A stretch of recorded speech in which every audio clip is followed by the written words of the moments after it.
Commissioner Herman Robinson. Here. If everyone would please rise for the pledge, led by Commissioner Bloxson. I pledge allegiance to the flag of the United States of America and to the republic for which it stands, one nation, under God, indivisible, with liberty and justice for all.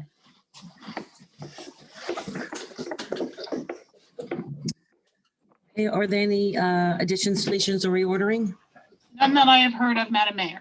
All right, seeing that there are none, we're going to move right on to our presentations. I'm sorry.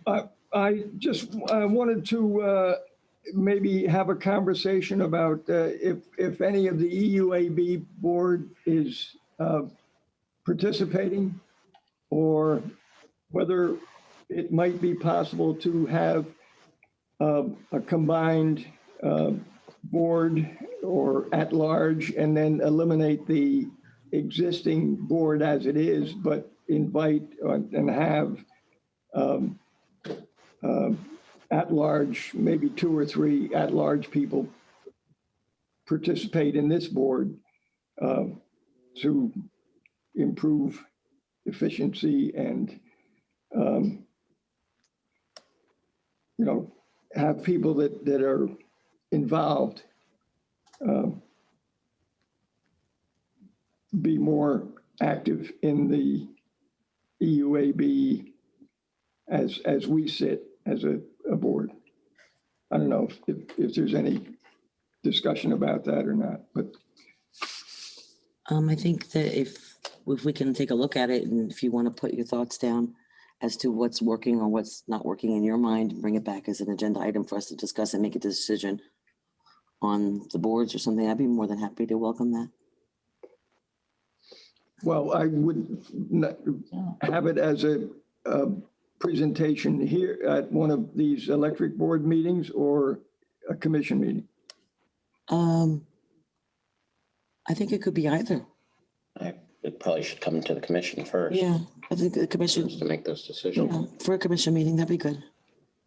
No consensus tonight.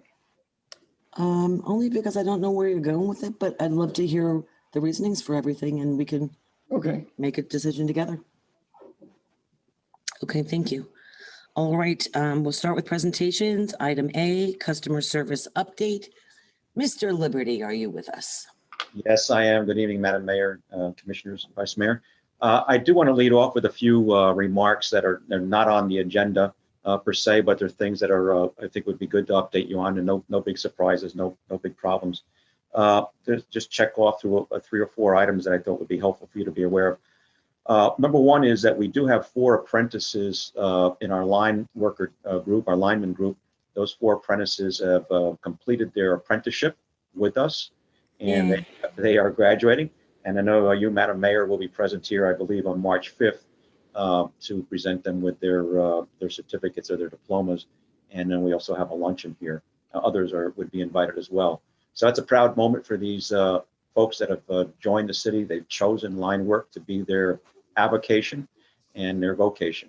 And they've done an excellent job in their apprenticeship, and they're ready to roll as full-fledged linemen in our organization. So kudos to them. And you'll be hearing a lot more of them as a commission as well.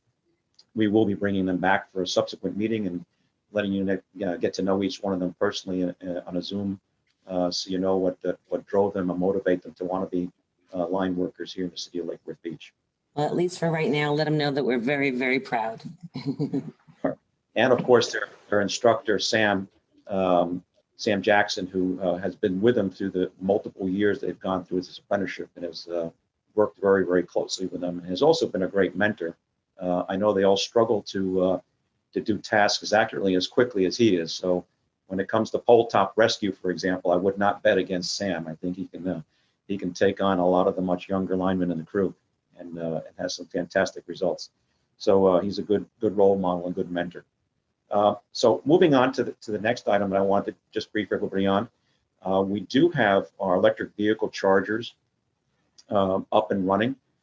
We have them running at the J Street lot, able to charge multiple 2 vehicles at a time there, and also at the golf course. We've been kind of keeping it low key for a while while we iron out all the bugs, make sure everything's okay. The systems are working great, and folks have been in fact charging and paying to charge and looking at the documents, the records, the online monitoring dashboard that we have on the ChargePoint network, we can see just how much usage they're getting, where the visitors are coming from. We've had people from Atlanta, the Atlanta area. We've had people from Minnesota or Wisconsin, I believe, all over the country. Obviously, I don't think they're driving all the way here to charge, but they're probably here as snowbirds or on vacation with electric vehicles. There's also a fair amount of folks that show up with a zip code right here in Lake Worth Beach. So one of our intentions of doing this was to help save our residents the expense of having to install a charging system at their own home. So if they were to buy an electric vehicle, they could charge at any of the city charging stations that we have open to the public at the same cost that they would pay for energy at their own home, which is the rate that's equal to the utility rate for the 1,000 kilowatt hour residential customer.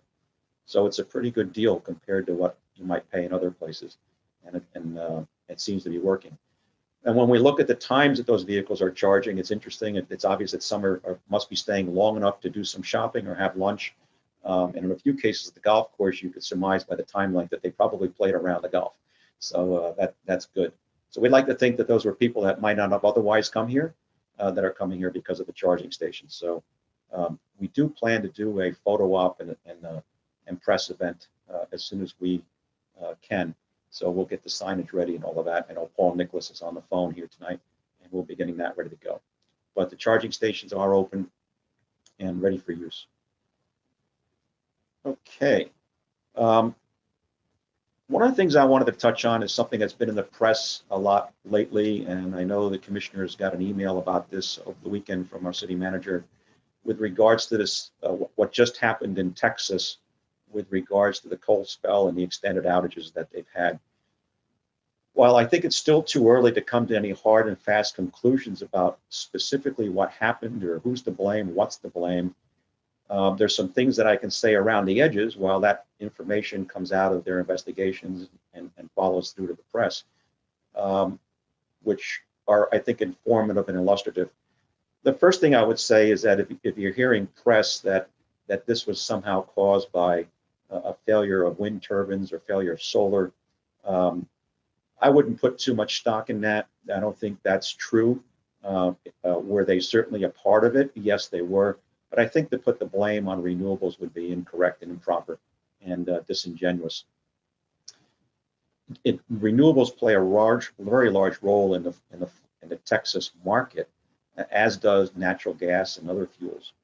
And what happened in Texas was kind of the perfect storm of an extreme weather event at a time of year when many of their units were out on scheduled maintenance outages, which means that they were unavailable.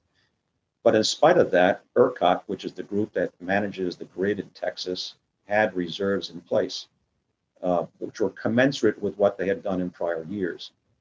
However, the extreme cold, followed by cloud cover and lack of wind, did add to many, many units not being available, including the renewable units. So that drove the availability of power to the marketplace down low, and that is very much a deregulated market where supply and demand are very much in place. So as the supply went down, the demand, particularly showing up in price, went up. Similarly, as natural gas equipment froze up and natural gas wells and natural gas compressor stations got into trouble, the supply of natural gas became scarcer and scarcer at the same time that home heating was growing dramatically because of the extreme cold. So that put a crunch on natural gas. So you ask, well, what does that, if anything, have to do with the city of Lake Worth Beach, Florida? Well, it did affect the entire peninsula here in Florida and the entire southeast part of the country with regards to natural gas prices. So the spot prices for natural gas went through the roof, going from probably under $3 a million BTU. We saw numbers of $26, $27, $28 per million BTU. So if you had power generation or associated with natural gas, you saw some significantly increased costs. Now, some of us may be surprised to hear that it was very cold weather in Texas because over the last 2 weeks, we had just the opposite here. So we talk about the perfect storm. It was unusually warm in Florida. Our degree days were higher. and a lot of air conditioning load, which leads to a lot of electric load. So just as gas prices were spiking in Florida or in Texas, it drove price increases in Florida at a time when the need for power generation was high. So we also saw high gas prices, which will translate to higher purchase power prices in the month of February for us. So we've been looking at this very closely, looking at our contracts, quantifying it. We currently believe that that'll be about a $300,000 increase in cost for our wholesale power supply in the month of February, which is higher than normal. But when we look at how we've done budget-wise on a year-to-date basis, we know that we can absorb that increase within our budget. Looking at our numbers very quickly, a few hours before the meeting, on a year-to-date basis, we're approximately $1.2 million ahead of budget, doing better than budget on our revenue side. So on one side, we're about $1.2 million better than budget. And on the expense side, we've expended about $500,000 less than we expected to. So big picture, we're about $1.7 million better than budget year-to-date in the electric utility, which should allow us to absorb the spike that we have in the month of February. So that's a long way of saying that in spite of what happened in Texas, we should be okay for the month of February. The March natural gas prices look much more reasonable, much closer to what we had budgeted. So we think that this will pass, but obviously we'll continue to monitor. So those are my remarks to open the meeting. I'll take any questions on what I just covered. If there's any from the group, glad to answer. Questions? No, we're good. Thanks. Okay, thank you. So the next piece that we're going to go into is a discussion by Franco Bolito, our customer service manager, who's going to talk about some of the initiatives, actually 5 different initiatives which are underway in our customer service function. Customer service is something that people see a lot of, hear a lot of, and experience personally. And it'd be helpful for Franco to walk you and the public through some of the initiatives that are underway right now and things that we're doing. So I'll turn it over to Franco, and I may chime in, but Franco will lead us through this next piece. Good evening, Madam Mayor, Commissioners. Good evening, Franco. I just wanted to take everyone through a 2021 roadmap of new projects that we are working on and also looking at in customer service. So we'll start with just a high-level overview of things that we've been working on and we're going to continue to work on in 2021. First and foremost, utility bill print changes. So we have been using a vendor for the past 7 years, and their contract came up for renewal. So we work with purchasing department to put together an RFP. We've recently selected and awarded a contract to a new vendor. So we're going to be starting right after the contract is approved by purchasing and brought to commission for approval. We're going to start working on an implementation plan. It'll probably take about 90 days to transition over from the existing vendor to our new vendor. We'll talk more about it in detail in the following slides. The other items we'll talk about tonight are improving call center services, changes to the way calls are managed. We'll give you an update on the Prepay app, and we'll also talk about our existing utility billing software. So let's talk about the new utility bill print vendor that was selected. I actually had a call with them this week.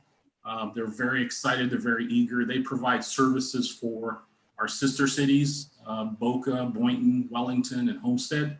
So they've got a lot of experience, and they're actually going to be saving us money compared to our previous vendors. So that's good news. We currently have, and these are items I went over with them to explain what we have today. We currently have 3 different utility bills that we send out to our customers. We've got our regular utility customer that receives a paper bill. We've got our payment plan customers from COVID. We have a 12-month residential payment plan customer and a 24-month commercial payment plan customer. They receive a slightly modified version of the paper bill. We also have our solar net metering customers that also receive a slightly modified version of the paper bill. So we're going to be looking at all those with the new vendor and working on a bill redesign. I've broken the bill redesign up into 2 phases. phase one, which we'll tackle right away in our 90-day implementation plan. We're going to convert from our black and white grayscale current paper bill to a 4-color, easier to read and easier to understand, more visual, make it more appealing to our customers, easier to read, easier to understand. So that's phase one. And then phase two, we'll look at possibly, separating the bills. We've had these conversations before. Ed and I have talked about it. The city managers talked about it. Possibly looking at separating the electric bill on one sheet of paper and the water and sewer bill on a second sheet of paper.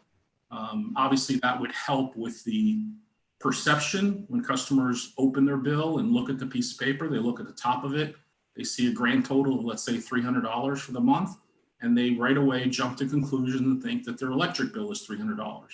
But if you read down the summary of charges, electric may only be $100, and the rest of it may be water, sewer, and any other miscellaneous, sometimes trash charges that wind up on the bill. So these are all things that we're looking at. We're also going to take into account the suggestions that were made at the last meeting about rounding up. I think the mayor brought that up to possibly look at how we can round up for the care to share for our customers that are struggling to pay their bills. So we'll be working on that in phase two. Any questions about our changes to our utility bills? Yes, Franco, question. When you're looking at and making the decisions for the redesign, first of all, 4-color, make sure they don't say it's more for 4-color, because any digital printing right now is the same for black and white and 4-color, and it shouldn't charge any more. Correct. Yeah, we've On the already digital had that side? conversation. Okay, and then also, look, I know you're looking at separate bills. I just encountered this weekend several people that didn't realize that the electric bills are not just electric. And even though it says all the different things, we've done this numerous times over the course of the last 9 years. And we changed the color of the bill. We changed it. We broke it out evenly. And if some people said, yeah, just sending them separately will make people understand, just like they get in West Palm an FP&L bill, a water bill, an FPU bill, or whatever it may be, that they understand the different things. But when you look at the postage and materials for separate bills, also weigh in the possibility of, or the cost differentiation between a 3-color, 1-mail, electric 1-color, water 1-color, sewer, and miscellaneous in the same envelope. Just see what the cost comparisons are to doing that, because the postage alone might be cost prohibitive to send out 3 different bills, but that might be a good, colorful way of separating out the 3 different charges or 4 different charges that they're paying. I don't know, just look at what the cost difference is on that. And Madam Mayor, you are spot on. That is exactly what we've already encountered during our preliminary analysis, is that the postage, especially with the recent increase from USPS on the postage rate in January, it would be not the most efficient and effective way to send out 2 separate envelopes. So we're going to look at it. We're going to work with the new vendor. They've got some ideas, and we'll keep you posted on any changes that we make before we make them. Okay, lighter paper too. You could go lighter on the stuff to make sure your postage rates stays the same with 3 sheets as opposed to whatever. You know the deal. Thank you so much. Thanks. Any other questions on this before we move on? Vice Mayor? Hi, Franco. Talk a little bit about the new vendor. Some of the issues we had with the old vendor was drop calls and still being billed for them. And then also quite often we hear from the residents that the person was not here, so did not know the city of Lake Worth Beach, and then they couldn't get transferred to somebody that actually was physically here. So are some of those issues being dealt with under the new contract? So, Mr. Vice Mayor, I just want to make sure that we're speaking about the same vendor, correct? So right now we're talking about our paper bills that are mailed out to our customers. I think the question refers more towards the call center.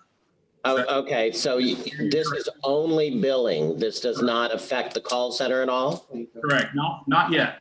We're taking it, a piece at a time, one step at a time. Right now, this is only going to change the paper bills that are mailed out. So let me ask the question. If you're going to send your bill in, now. It used to go somewhere across America. Where are our physical bills being mailed to under this new contract? Well, we still have a contract with what we call the lockbox, which is in Tampa. So when you tear off your bottom stub and you write a check out and you put it in the envelope, put a stamp on the envelope, drop it in the mailbox, that goes to Tampa. And they open up all the envelopes, they key in all the amounts, they send the file to us nightly, and we upload it or import it into our billing system. So that remains the same. That's a separate contract with the vendor that handles that lockbox service for us. So this vendor is really only working on the physical paper product that will be mailed out, correct? Correct. Yeah, we send them a file in the morning, they print the paper bills, and they fold them, insert them, and mail them. Okay. And are we doing anything in this new mailing system that identifies that we still have a drop box downtown that, you know, they can save the postage and they can actually drop it downtown? Yeah, that's a great point. That's going to be part of our phase 1 bill redesign, is to add a section on the paper bill that explains to customers all the different ways to pay. Okay. And also that's a secure drop box. It's not the mailbox type system that we had an issue with. Correct. It's a night depository box, just like you would find in a bank. Thank you. My pleasure. Any other questions? Nope. All right, moving on to the next category, improving call center services. I'm sorry, just one thing before you start. Yes, Is there a way to make this TV a little bit louder? It seems very faint to me. It's very difficult to hear. Would you like me to speak louder, Madam Mayor? Yeah, we're struggling to hear. Is there a remote control over there? What is it, Ben? Don't touch a remote control before you know if that's the right button. That one? There it is. Mayor Pro Tem had the remote again. Okay, we'll try that. It fell between the sofa cushions. Yeah. Thank Thank you. Okay, I think we fixed the technical issue. Thank you, Franco. Is that better? Yes, Right. thank you. All right, so moving on to the next slide, improving call center services. So I think this is what Vice Mayor was alluding to. So I just want to give you a little history, a little background, especially for our newer commissioner. So previously, when I first came to the city, going on 4 years now in April, all calls were answered by our local office on Lake Avenue. And it was only, hang on, okay. So the hours of the phone calls, the customer service phone calls, were from 8 a.m. to 5 p.m. Monday through Friday. That's it. If customers call us on the weekends, they'd get a message. They couldn't speak to us after hours or on the weekends, unless it was an outage, unless it was an emergency, then they would be routed to the outage line, which was 24 hours a day. But I'm just strictly talking about customer service inquiries, billing questions, anything to do with customer service. Before 2019, we were operating Monday through Friday, 8 a.m. to 5 p.m. We partnered with FMPA, who was doing a statewide RFP, and they asked other sister cities and municipalities if they wanted to participate and join in. Speaking to Ed, we decided to go ahead and participate. And that's where we now have the vendor that we currently have that answers the calls for us. So it has actually helped us because it's provided a higher level of customer service from customers being able to call 7 days a week from 8 a.m. to 8 p.m. Now, originally, when we first started customer service and letting the call center answer the phones, it was actually 24 hours a day, 7 days a week, just like the outage line.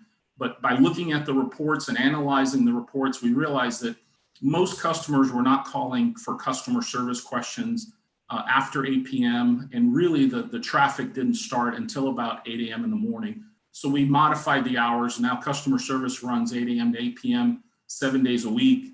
The outage line still runs 24 hours a day, 7 days a week. So it's provided a much higher level of customer experience to our customers. Now, item 3, we're struggling, obviously, right? So ever since COVID. Franco, if we could, I just want to go back to that item number 2 with a partnership with MPA, add a little bit more clarification. Yes, sir.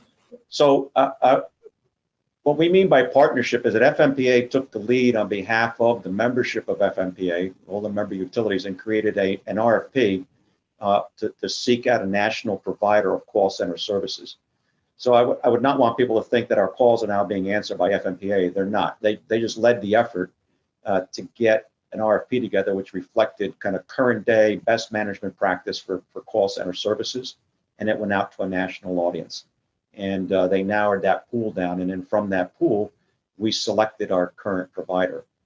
So what we did effectively is we transitioned from only being able to answer phone calls locally during local business hours to really being able to take calls from 8 o'clock in the morning to 8 o'clock at night, 7 days a week, long after the hours that we were open in our own offices.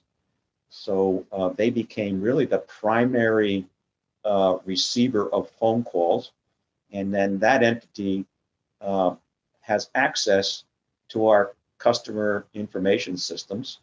And as a customer calls in, and some of you may have had to do this yourselves, call in, they can then bring up on their screen your account, because they're looking into our systems. So they actually have that remote capability.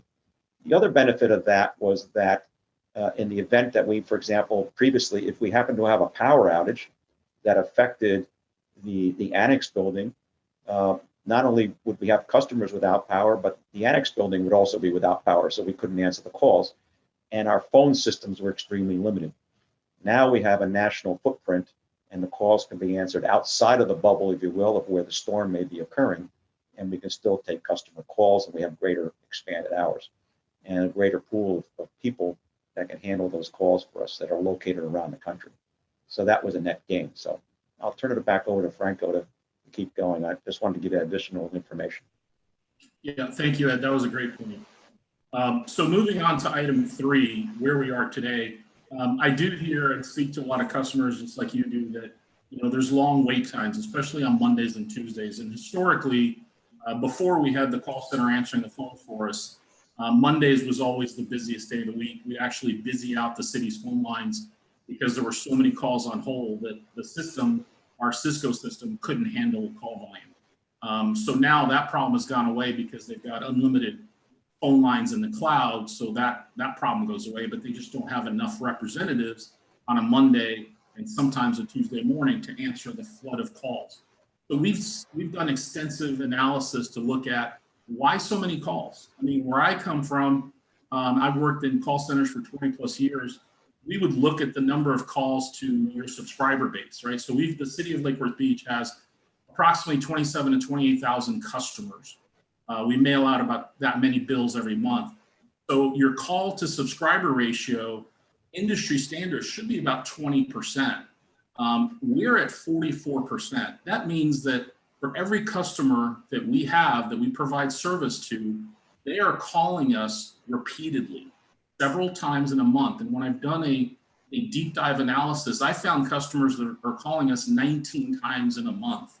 And when I break down and look at why they're calling, the reasons for calls, call types, top call generators, most of them are simple questions. 35% of the calls that the call center receives into the customer service line are basic, simple billing inquiry questions. And we'll go over them later, but as simple as, how much is my bill? When is my bill due? What about if I can't afford to pay my bill? What else can I do? What are the options?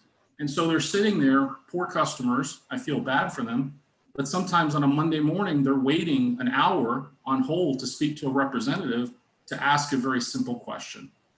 And what we'll talk about here in the next slide are some of the changes, some of the things that I'm working on and looking into to help improve that. So before I move on, are there any questions regarding the call center services in this slide in particular? Vice Mayor? I have questions, but I think I need to see your next slide to make sure that I'm not, wasting your time. Fair enough. Very good. And we'll come back to it. So let me move on to the next slide if there are no other questions. I have a question. Yes, sir. So to amplify this even further, just to talk about how we're thinking, is we look at that number of calls and you say, and let's not move off of this too quickly. You have to look at it and say 10 to 12,000 calls a month from only 27 or 28,000 customers. So we have plenty of people that have said, we need to start answering the calls here, and we need to hire more people to do that. So I don't have my calculator handy, but you can quickly say if a rep can handle 5 or 6 or maybe even up to 10 calls in an hour, maybe, and you have to handle 10 to 12,000 calls, how many more people would we need to hire to answer all of these phone calls, right? So the question isn't or the answer isn't to just go out and add a whole bunch of people and drive up our costs dramatically. It's to really try to understand, well, why are people calling? And why are they calling so often? And do they need to speak to somebody for every single question they have? So one of the most obvious reasons that people call is we have outages. So we have online outage reporting now, for example, and we know through Tantalus of the AMI system that they have an outage and we respond quicker. So that over time should decrease. Customers should get more comfortable knowing if you have an outage, we know about it because the system has told us that you have an outage. So you don't need to call us, or if you desperately think you need to notify us, you can certainly report it online. But it leaves still an awful lot of calls for people who are calling multiple times over the course of a day and over the course of the month. And it's a relatively small percentage of folks that are really driving up these tremendous calls. Now you can imagine as these thousands of calls try to come in, and a lot of them come in Monday morning, you look back and you say, well, aren't you open Saturday and Sunday to take those calls? Yes, we are. But a lot of people are still waiting till Monday morning, not realizing that we're there Saturday and Sunday to answer the call. What we really need to do, and this is the next part that Franco's going to get into, is how do we really manage these inbound calls with technology to speed the process by which customers get answers and whittle down the number of customers that actually need to speak with a rep because the automated system doesn't have their answer. So Franco's going to get into that. And if you can imagine, as all of these people flood the phone lines, the wait time for everybody else goes up and goes up and goes up. And then they abandon the phone call, which we don't want to have happen either, but they get tired of waiting. It's partially because we have so many phone calls, many of which could be handled in a better way to narrow the pool down to the ones that actually need a live voice to talk to. Vice Mayor? Yeah, and Franco, you might be going to get into it, but I just wanted to comment real quick. So, you know, again, it's the messaging. It's getting the right message out as quickly as possible. Something as simple as we are open from 8 a.m. to 8 p.m. You know, where is that being pushed out and how do they know that? The repeat calls is very concerning to me, and I would assume you're going to get into a little bit what those repeat calls are. But again, it's the messaging and how we push it out. Quite often when City Hall was open to the public, I would be here and people would come in and say, I need to see the mayor. I need to see the mayor. Just by asking a couple simple questions, we realized that they did not need to see the mayor. They needed X, Y, and Z. So I think, you know, we need to figure out how to get that, because we just approved an increase for that vendor because they went over the call volume that was anticipated. And, you know, it's almost like a change order to me. I don't want to continue to pay those services if we can identify exactly what the overage is and how to get around it by something as simple as messaging. We agree with you, Vice Mayor. You are spot on, correct. And Ed and I have talked about this at length, that we don't like those change orders either. We need to look at ways to reduce costs and reduce expenses. You're absolutely right. I'll talk about it next slide. We've got to use more messaging, more technology to get those messages out to customers. So yes, we totally agree with you, Vice Mayor. Have to do it if we identify that we have to do it in multiple languages. Yes. We need to make sure that we're texting to the people in Spanish, in Creole, whatever the language is they're speaking. So it's very clear, so they're not calling back over and over for simple questions and then getting frustrated because they're backed up on the lines. We agree with you. Absolutely. Thank you. Any other questions on this slide? Nope. All right, so moving on. So we'll transition into some of the changes that we'd like to make in 2021 around call management. So we talked about this. Currently, customers call the customer service number. They wait in line. They wait on hold, especially on a Monday morning, just to ask a very simple question. I listen to the call recordings all the time, And I can't believe that they waited on hold so long to just find out a very basic, simple question. And what that does is it ties up the phone lines for more urgent callers, customers that have had their service disconnected or shut off for non-payment. And now they're trying to call to get it turned back on. So I agree with the Vice Mayor. I want to service those simple questions in a way that in multiple languages, in a way that's so much easier to handle rather than waiting on hold to speak to a live rep. We're going to be partnering. We've already started partnering, and we've had kickoff calls with AT&T, who's an existing vendor for the city. They've got a hosted interactive voice response system, also known as an IVR, and it's built on an IBM platform. It utilizes all different languages, and they sound very natural. They don't sound as robotic as currently what our call center vendor has. I've listened to them, and it sounds really, really professional. I'm very impressed with their product. So we're now going to be able to provide all these messages and the messaging that Vice Mayor was referring to in 3 different languages. So we'll have it in English, Spanish, and Creole. We're actually going to record the Creole messages because the AT&T system that uses the IBM voices has French. It doesn't have Creole.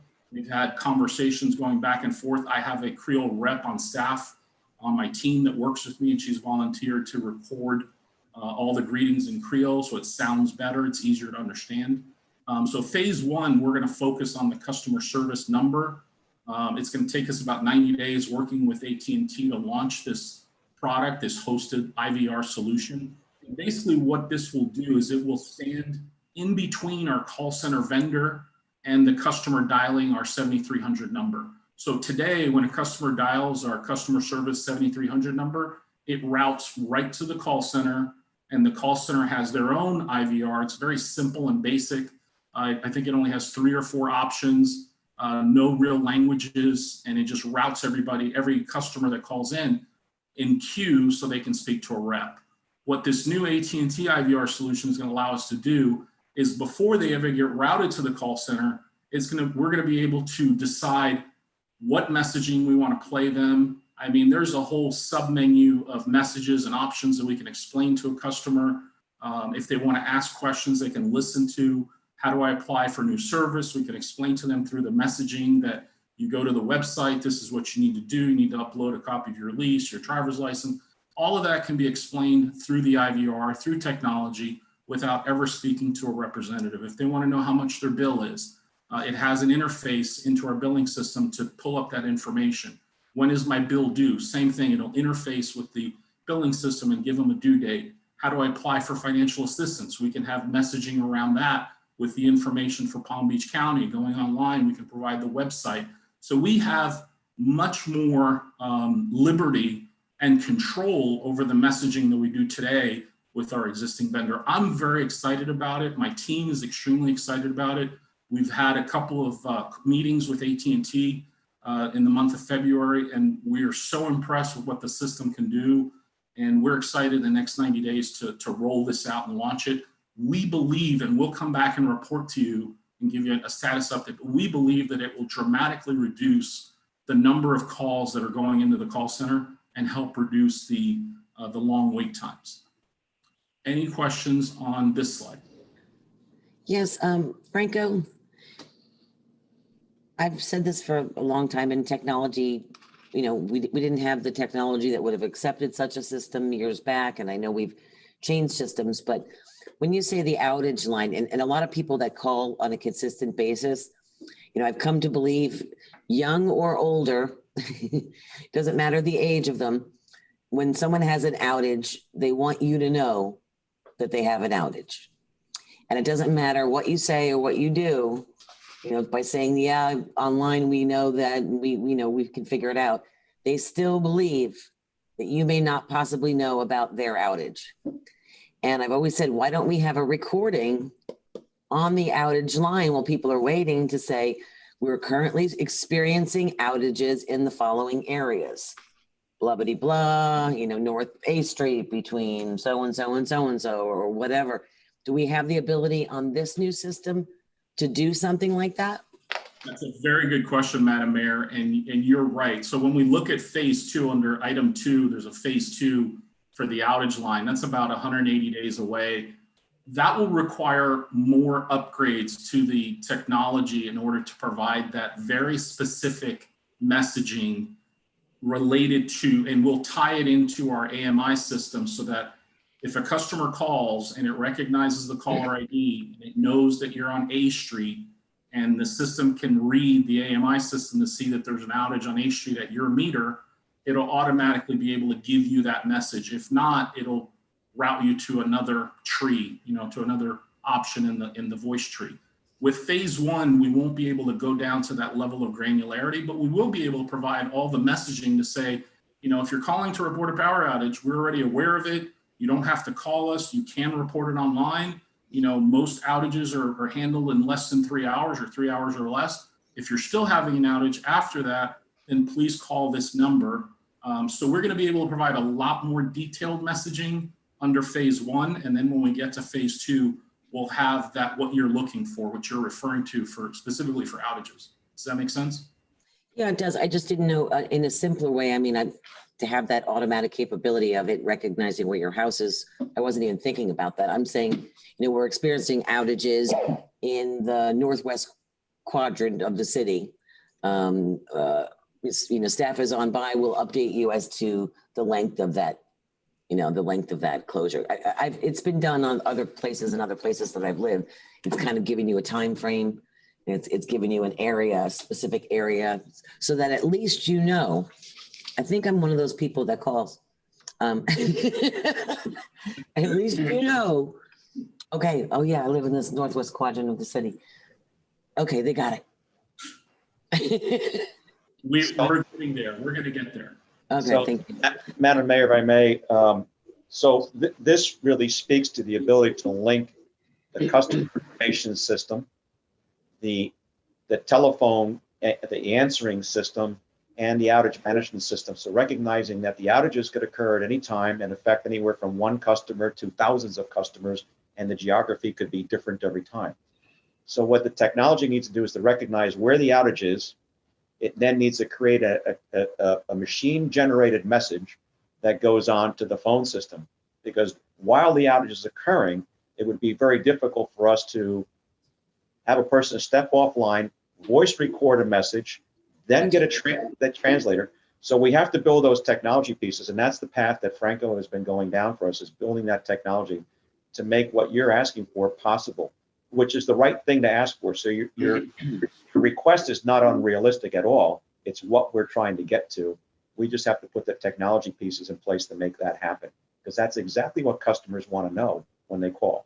And the next thing they'll want to know is, and they deserve to know this, is when is it going to be done? And call me back and give me updates, right? So the call me back implies that we have your phone number for your account, right? So the technology has to be behind the scenes, because we can't put the writing numbers down and calling people back, because while we're small, we're too big to do that, right? But those are all very realistic expectations that you have. And I think you speak well for the customer base. That's what everybody has. And we have to build that technology. Okay, We'll thank get you. there. Vice Mayor? Before you move on, so I totally agree with the mayor. It's like an Amber Alert, for our citizens, and it's being done. For instance, when I get my hair cut, I go to the doctor. Soon as I make my appointment to get my hair cut, they send me a text that says, your appointment is on such and such date at such and such time. And then the day before I go to the doctor, or the day before I get my haircut, I get the same text message. So Ed, yes, we need to have their phone number and everything on file, but I believe that can be part of the intake process of, who, what, where. And then again, they want a response in real time that, not just a generic, it'll be, because I've had people say, it says 3 hours. Is it really 3 hours? I'm like, no, it's not really 3 hours. It's based on, the area and what needs to be done. But I'm a little concerned about AT&T. During the hurricane, we identified some issues with AT&T and we changed to Verizon.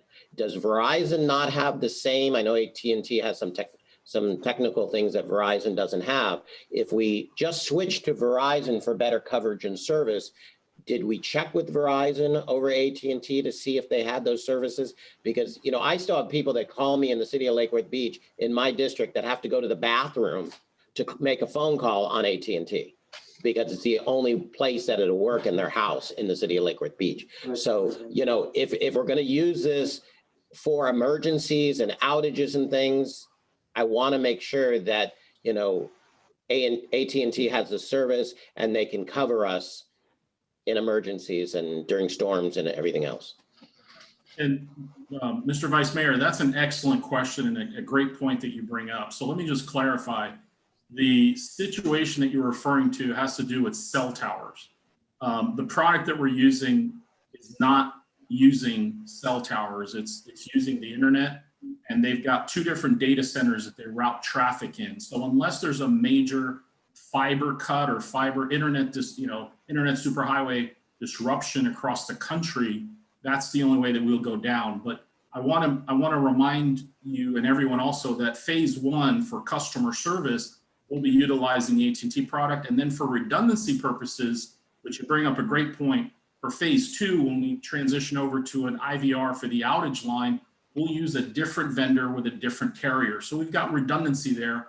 We're not, all of our eggs are not in, one vendor's basket or one carrier's basket. So you bring up excellent points, Vice Mayor, all things that we've thought about and are working towards to make sure that we've got that disaster recovery plan in place and we've got redundancy with vendors so we're not solely reliant on one vendor and one vendor's network. Those are excellent points, excellent questions. Thank you. Thank you. Any other questions? No. Okay, so moving on, I just want to give you a quick update and an overview for our new commissioner on Prepay. We've talked about Prepay a lot. We've done presentations on Prepay. I just wanted to give you an update on where we are. So just to go back to the beginning, Prepay, also known as pay-as-you-go, works very much like SunPass. It'll provide our utility customers an alternative way to pay their bill. They'll be able to replenish their account using the Prepay app with much smaller increments, anywhere from $20 to $30 to $50. They can replenish on a weekly basis or a daily basis.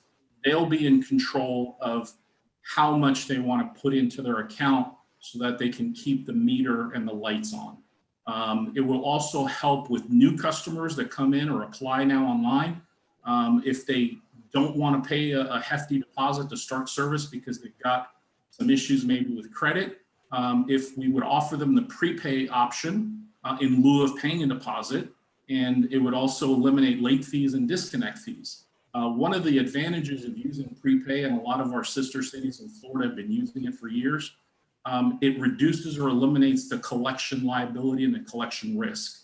Because the system is smart, it automatically ties into our AMI meter system.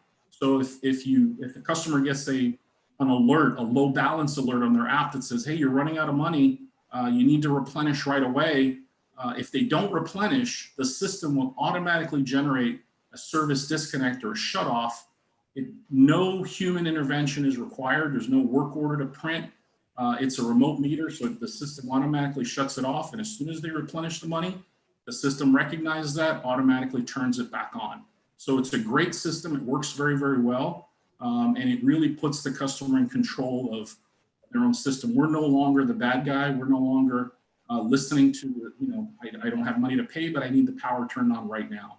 So we're excited for it. We're waiting for it. One of the other benefits that every customer, whether they participate in the Prepay program or not, they'll be able to download the app and look at their daily, weekly consumption. So that's a plus. The status update and the reason for the delay really is nothing to do with the Prepay vendor. It's really having to do with our current billing system vendor. So we've been working with them since June to provide some custom files that the vendor needs, the Prepay vendor needs, in order to make the system work automatically. And we have just been struggling to get cooperation from the vendor. The vendor's been going through some internal changes. People have left the organization. I've had to continuously escalate to senior level management to get their attention. I finally was assigned a new account manager, and right after the holidays in the beginning of January. So I've had relationships, conversations with him. I've explained the severity of the situation that we've presented to the Electric Advisory Utility Board. We presented to the commissioners, and we were supposed to be in beta in July, and it's now February and we're still on hold. So he understands, excuse me, and he committed to working with us to expedite this, and hopefully we'll get it taken care of as quickly as possible. Any questions on Prepay? Vice Mayor? Franco, I love the pay-as-you-go idea.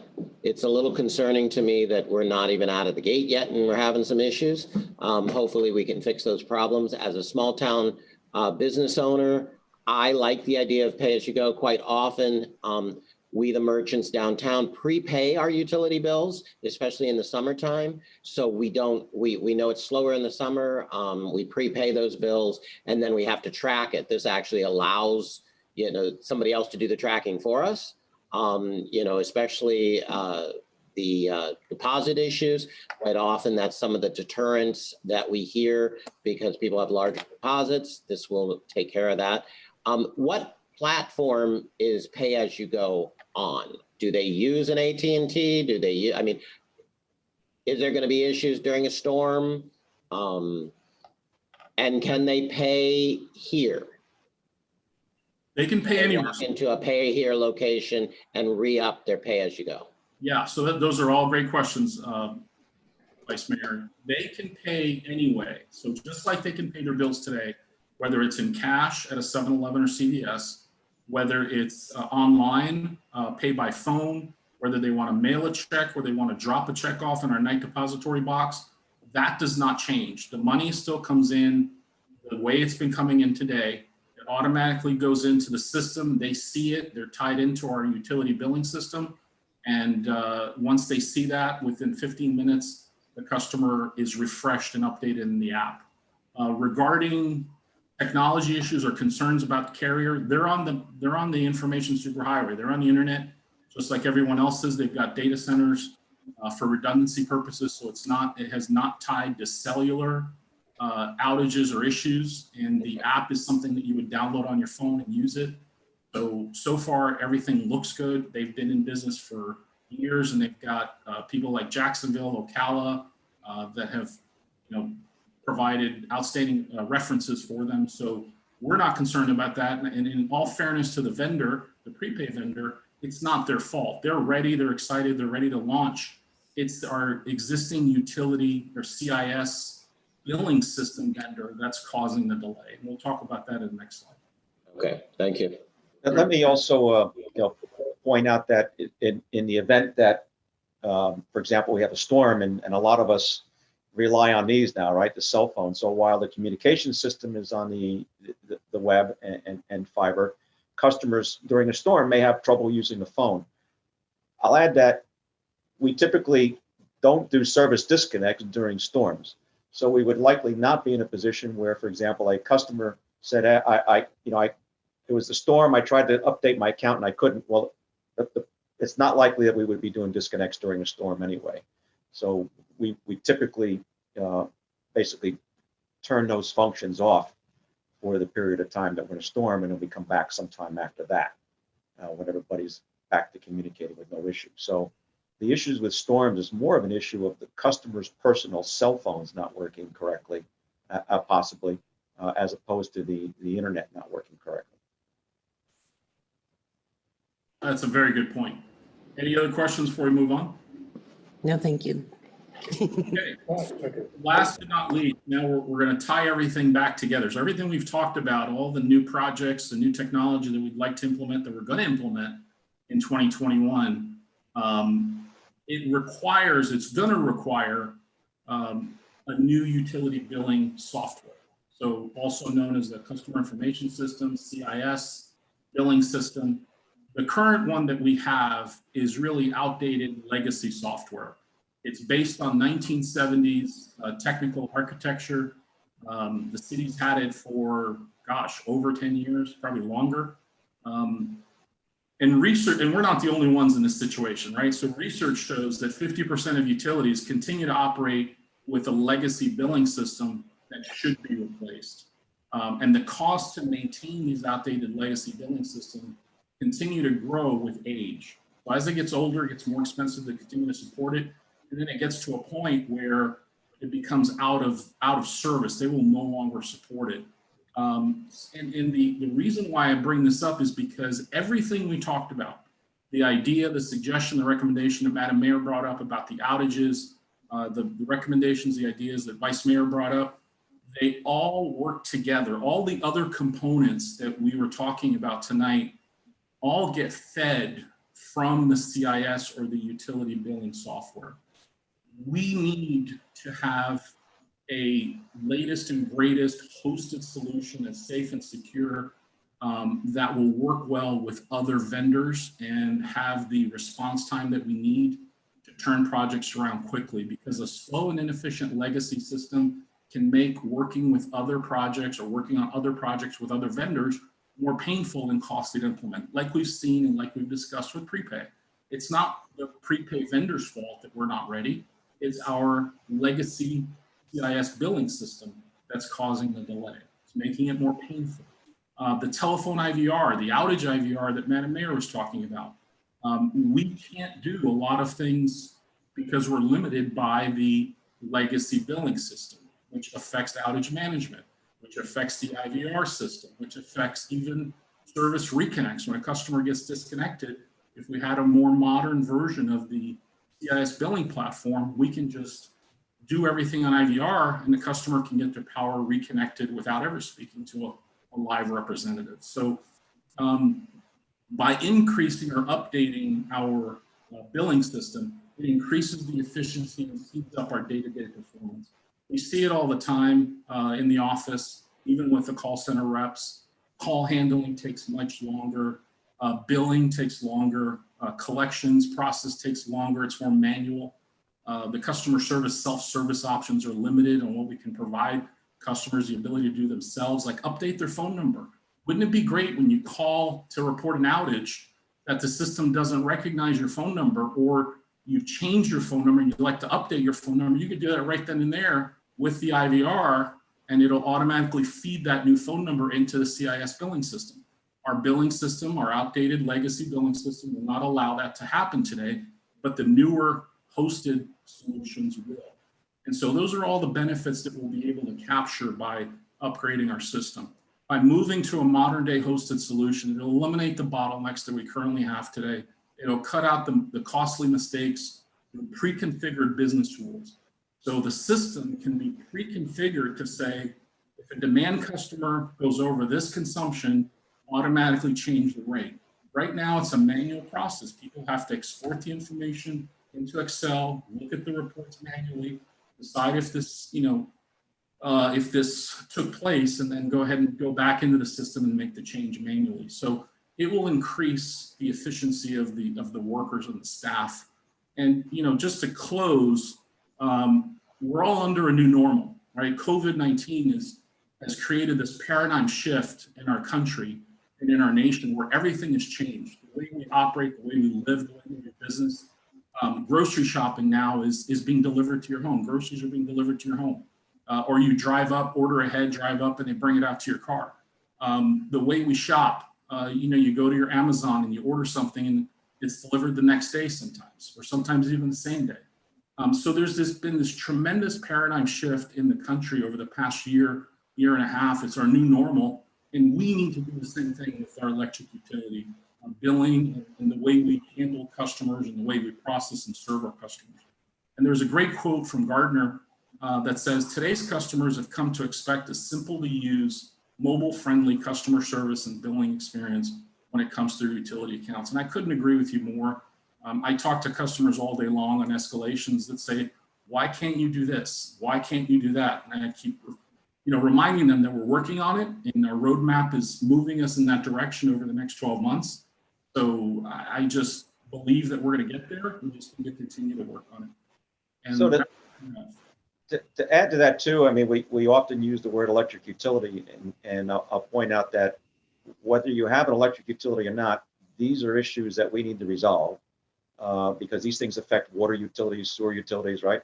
So these are customer information systems. So certainly a good portion of the volume is related to electric, but the need to have these modern day tools doesn't go away. And we're not alone. It's every municipality is looking at these types of things and upgrading their customer information, their customer interaction, and improving on the customer experience. So we've given you a lot to chew on here, and a window into our world of the things that we're working to do. And I think it's always healthy to just take a look back and say, while we want to do better, and we feel that we're not doing as much as we would like to be able to do today, let's go back in time and think about where we were 5, 10, 15, and 20 years ago. I venture to say, at least in my opinion, that we've come a long way from where we were, but customer service is an ever moving continuum. I don't think you ever get to the point where you can say, okay, we got that done, we're good now, right? You have to continue to evolve. So this is something that Lake Worth Beach and every other utility, every other municipality has dealt with for many, many years, is continually improving that customer interaction, that customer experience. So we'll continue to work at it. We are at the point, though, where we will be making the investments necessary to deliver on what are very fair and reasonable expectations by customers. And that's something that we need to do, whether it's for electric, water, or sewer, or other city services. Thank you. Vice Mayor? Yes, thank you. So for clarity, the outdated system we're talking about is Naviline, correct? Correct. Okay, and we've been talking about that for years, and with the new incoming IT director, I would assume you're working with him and Nellie on, connecting everything together to make sure it works in the best way. I think it's probably time to update, like you had mentioned, having the right proper phone numbers and things in-house. It might be time to put out, a survey to our customers, saying, look at what we've done. We know we can do better. Is there anything we're missing? Do a small survey, but add into that survey, please update your contact information for us, because, some of these customers have been here for years and years and years, and we probably still have their home phone number that they probably don't even have a home phone anymore. They have a cellular. So, I think part of, the transition into all these new working pieces, we could do a small survey, we could update our information. Thinking about the pay-as-you-go system, and I want to ask you a question. What is the cost to disconnect and reconnect somebody under the pay-as-you-go system versus the rest of us who maybe are not on pay-as-you-go? Is there a cost difference to disconnect or to reestablish service? So Ed, I don't know if you want to jump in, but I'll go ahead and start. So part of what we would have to do, if a customer is interested in signing up for prepay, we would need to check first to make sure that they have a remote meter. If they do, then we can sign them up for the pay-as-you-go without a problem. The remote meter, once they have that installed, will function or will work with the technology to basically turn on, turn off without human intervention. If the customer does not have currently a remote meter installed, then obviously the first thing we'd have to do before they can sign up for the program is to create a work order, go out there and swap out the meter with a remote meter. Ed, I don't know if you want to add to that. Yes. So what we mean by remote meters, a remote disconnect or remote turn on, turn off meter. All the meters are on the AMI system today, although not every location has a remote meter. The remote meters were installed largely in locations where there was expected to be a fair amount of turnover based on history in terms of residents, for example, rental properties, establishments turning over. So they're remote turn on, turn off. So in terms of the cost to turn on or turn off a remote meter, that's negligible because it's literally either mouse clicks or the system will do it automatically. If we have to turn off a meter that is not a remote disconnect meter, it's the cost of the truck roll for the tech to go to the site and turn it off, and then likely within a few hours or certainly within a day or two, go back out again and turn it back on. So there is a cost to do that. But we would expect that this would be controlled very easily by the remote meter. And I'll also add that what our thought is that when we do implement this program, that if the meter does need to be changed, there would be no charge to the customer to actually change that meter out to one that would have the remote disconnect capability, remote reconnect capability. We would not expect the customer to pick up that cost at all. Thank you, Ed. I just can't help but wonder, you know, if this is an equitable arrangement, you know, when you talk about, you know, this customer has the pay-as-you-go, and other customers have, we'll call it the more traditional arrangement for service. And they, if they don't pay their bill, experience a disconnect charge or a reconnect charge, I should say, and somebody in the pay-as-you-go category would not be assessed a fee. And I'm just kind of wondering, how do we reconcile that? Well, from the thought is, first of all, that if a person, this would be, we haven't yet designed, that's something that this body here would need to decide whether we're going to make this mandatory for new customers. We don't envision requiring existing customers, we're not going to demand existing customers to go from one system to the other. This would be an option to the incoming customer. So an incoming customer would have the option to either go on a prepay or go on a traditional. If they go on the traditional service, they, of course, there's a credit check and then perhaps a deposit requirement. So the prepay would have no credit check, no deposit requirement whatsoever. And then, of course, they would not have to pay late fees, disconnect or reconnect fees at all. So there's a benefit there.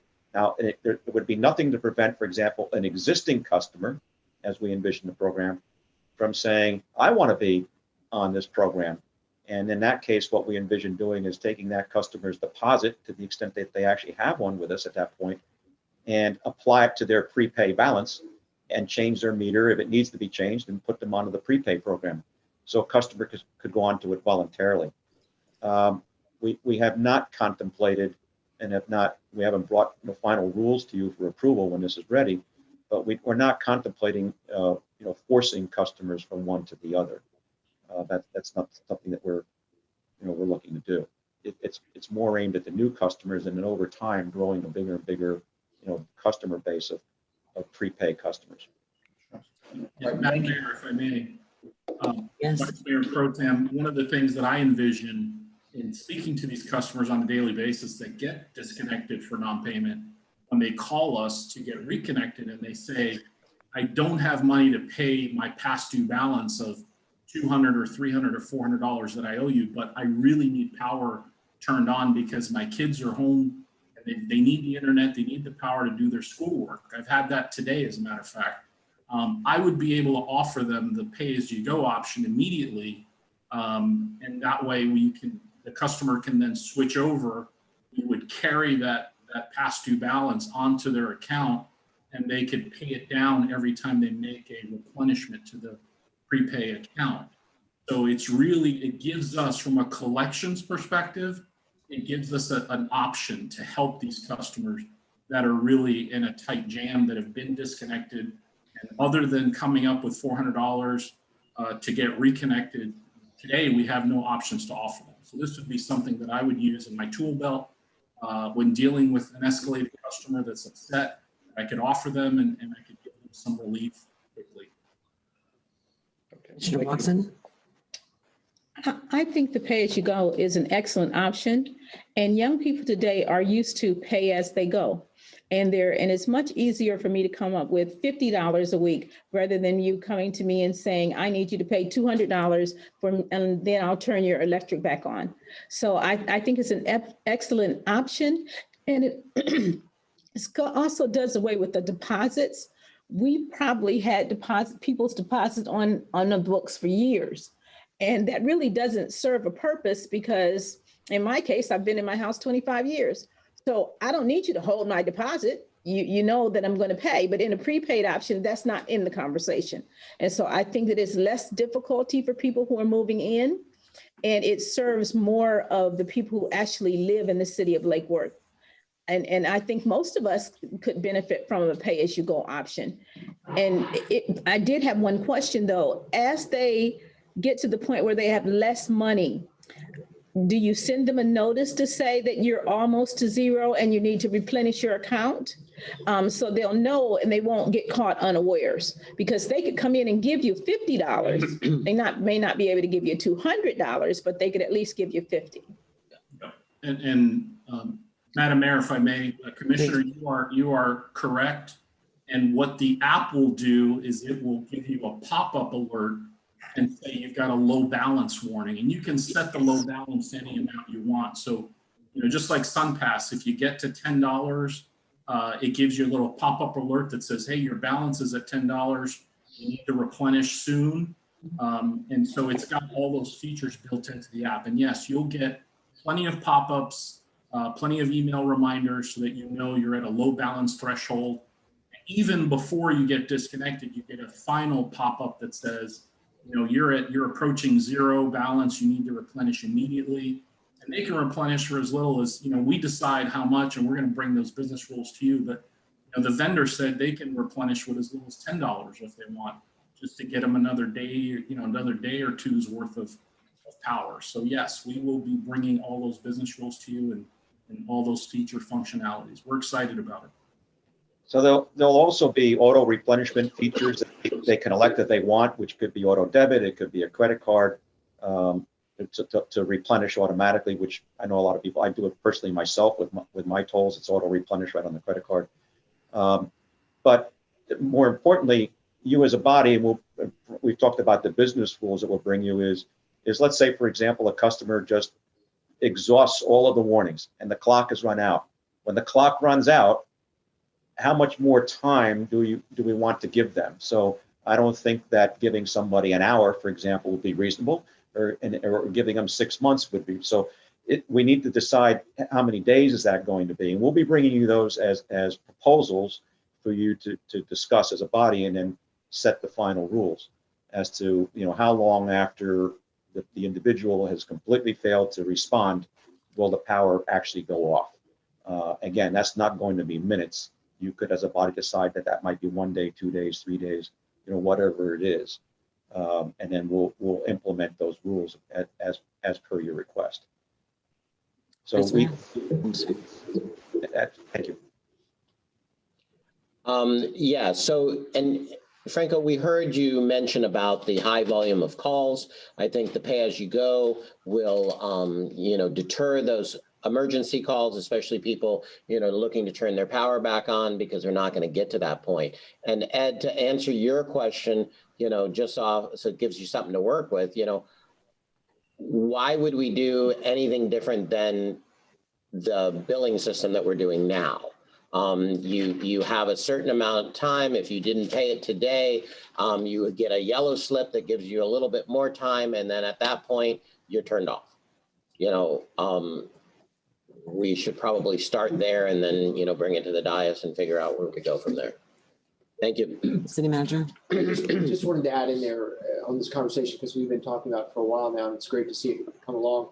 But there was also a reduction in our exposure of people who skip and leave by the time we catch up. There's weeks of billing and there's nobody there anymore. This really puts the onus back on the utility customer to manage their account. And if they're going to be leaving soon or something happens, we're not left holding the bag with weeks because of billing cycle issues. And that's a piece of this conversation. Especially but the customer options and those kinds of things are driving the market to move toward this. And I really give a lot of kudos to staff for getting it along. So, Thank you, Joe. thank you. Walt, are you there? Yes, I think Walt is here, and we're going to go to the next piece. Thank you, Franco. And I think I'm going to bring up the slide for. I want to talk to Walt for a second. I am here. Hello there. The systems that we were talking about, you and I talked about 7 years ago. Yes, ma'am. Okay. No, I remember when we were trying to switch over from the Heveline, And we didn't have the capability. And that was when you and I first got to know each other pretty well. And I said, can we add these things onto our current system when we couldn't add them on at that time? Right? That is correct, Madam Mayor. All right. Well, I'm glad to see this happening. This is awesome. Okay, sure. You say? It's good to have somebody that's been here for a long, long time that remembers everything. Hey, it wasn't your fault. That just means you're old. No, that wasn't. He was fighting with. Well, it was fighting along with me. We were having such difficulties with the system back then, so I'm glad to see this happening for both of us, Walt. Yes, yes, absolutely. Actually, for the citizens as well. I mean, it's good. Exactly. You know, it's good for the citizens to finally, be able to do stuff automatically and remotely without having to have face-to-face and have to wait on the phone line. So It's good business. it is. Thank you to all the staff. You're welcome. So let me add to that. How times change. I think that of a number of years ago, we told our customers that if you open or close an account, you have to email us and talk to us by phone. They would, some of them would be upset because they wanted that experience of walking into the building. I think that if we told them the same thing today, that they had to come to the building to do the transaction in person, they'd have an equally negative impression and say, wait, I can't do it by phone. So times have changed and customers do expect that they can do things with technology today. And that's becoming more and more the case. So we're keeping up with that and driving our business to be able to do that. And keeping a good balance between the two, because Yes. we are they're local citizen-owned energy corporations. So I want to make sure that I like that they still have the Dropbox there too, and to make their payments, and then also having these other options online and whatnot. But good job, guys. Thank you. Thank you. So we're going to move into the next piece, which Walt is going to walk through, and I'll chime in as well. And this is a presentation where you have seen bits and pieces of it, but there's some new pieces that we're adding, some new projects that are kicking off. And this same presentation, or something very similar to it, Walt and I will be giving, and the city manager, to our friends to the west in the village of Palm Springs, which are an important part of our customer base. And a rather large portion of the investment that we're making is aimed at that area, which happens to be where some of our poorest performing circuits are. So our electric utility serves not just within the city limits, but we serve areas in the unincorporated county and also the village of Palm Springs that are very important customers. And their reliability has diminished over the years, and we're going to make a significant investment there as well. So I'll let Walt jump in and talk about the area. I believe I have the right slideshow up, Walt, but correct me if I don't. Yeah, thank you, Ed. You do have it. If you can go back to the first slide there, I appreciate it. Madam Mayor and commissioners, thank you for having me tonight. It's been a long time since I've been at a commission meeting, but we'll see if I haven't forgotten how to do things and stuff like that. So like Ed said, to bring you up to speed and everything, is we've been doing a lot of work out west because our poorest performing circuits, we force ranked our circuits in numerous different categories, and our poorest performing circuits just happen to be out west of town, which is where we started focusing our energy. While at the same time, we have been working in town as well. You might have noticed our own internal crews doing work down on the north side, which we call the North Loop. And then they actually did phase 1 of the South Loop, and they're actually still on the south side working down there as well. They just actually kicked off phase 2 of the South Loop, and we're utilizing our own crews. The work we did out west, I actually began with our own crews. And as myself and my team were out there, we just started noticing a lot of issues, and it just became a massive undertaking that I only have 4 crews that work for us in the city of Lake Worth. So what we did first is we worked on the West 13, we call phase 1. Ed is highlighting the area, which is highlighted in blue. That phase, that West 13, we've actually broken up into 3 phases. Phase 1 we have completed. It was a project cost of $2.436 million. We installed 126 new poles along with hardware, associated hardware. That construction began September 9th of 2019, and we completed it right there at the height of COVID on May 20th in 2020. Like I said, all systems, we force ranked by performance. Worst getting the highest priority, 26B1 West 13. It ranked #1 as the force performance circuit. As I said, 3-phase project. Phase 1 is complete. We replaced 126 poles. Now, just by doing that work and spending that money out west, we've actually improved reliability on that one circuit. And our numbers show it. In 2019, based on outages and everything, customers affected, we had 11,235 customer affected, whereas in 2020, we've reduced that down to 1,942. That's a reduction of 82.7%, just in phase 1 alone. Trip close operations on that circuit. In 2019, we had 6, 2020, 5, a reduction of 16.7. Breaker lockouts, that's where the breaker actually cycles in and actually locks out, causing an extended outage. We had 6 in 2019. In 2020, we only had 1, a reduction of 83.3. Our customer outage minutes, our outage minutes reduced from 6,800 down to 5,000, a reduction of 25.4%. And then our customer outage minutes drastically reduced. That's any given customer, the experience that they have during an outage of 711,732 down to 119.9, which is a reduction of 83.1. And the number of outages have actually reduced as well, 48 to 39. What do we do out there?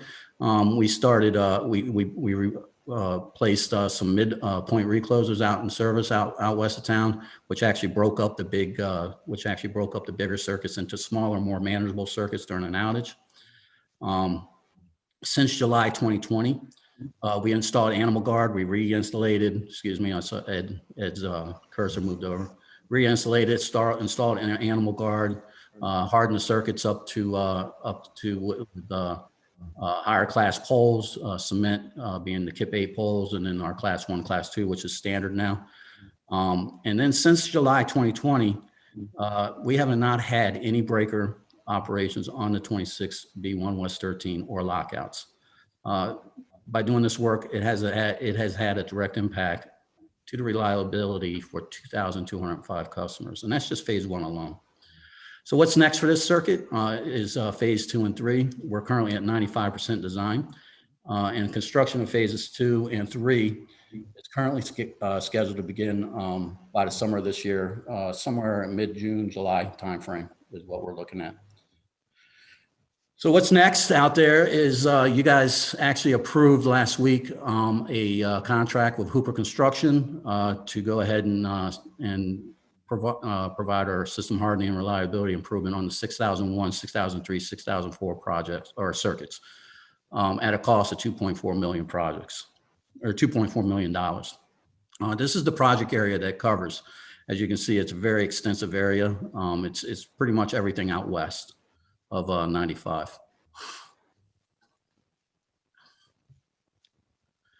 Again, just to reiterate that we force ranked everything in numerous different categories, and the 6001, 4, and 3 actually ranked 2, 3, and 4 on the poorest performance circuits list.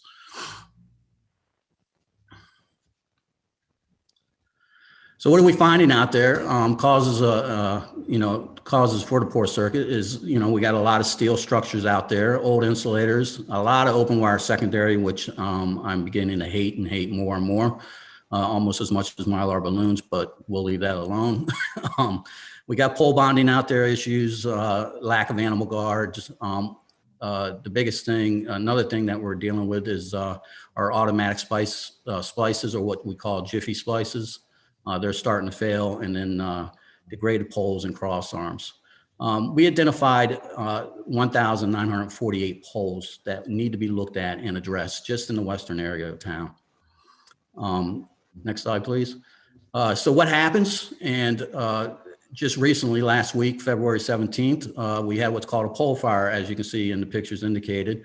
That piece of the pole actually came down and was still burning and smoking hours after we actually got to the scene and actually cut it out of the way. What happens is the steel actually starts tracking inside the pole, which causes the pole to start ignite from the inside out. And as you can see in the right-hand picture that Ed's pointing at right now, it actually burned through a section of the pole, which causes the top of the pole to drop down on the subsequent underlying circuits and phases. And the result was that dead end insulator that one of the linemen is holding right there in the corner. That fire alone, it caused 2 breaker reclosing events, which affected 1,300 customers, 1,373 customers.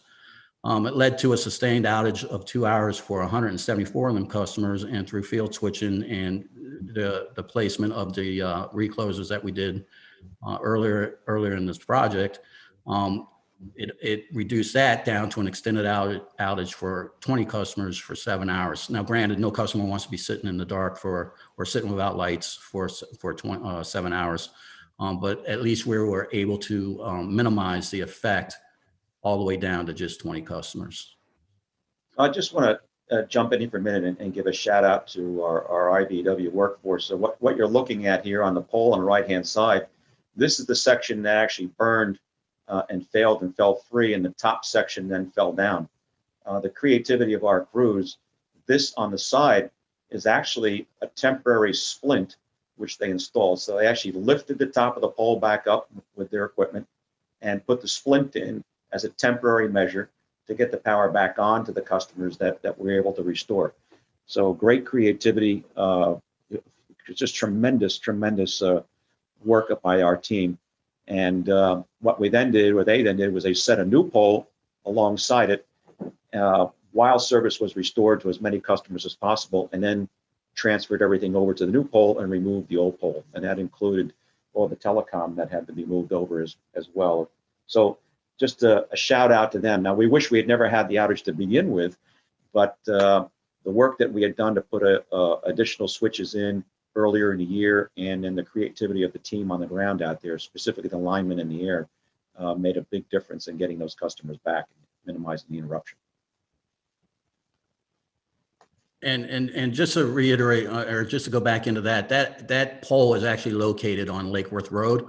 So that actually, there's a lot of, traffic at that, it happened early in the morning, 6 o'clock in the morning.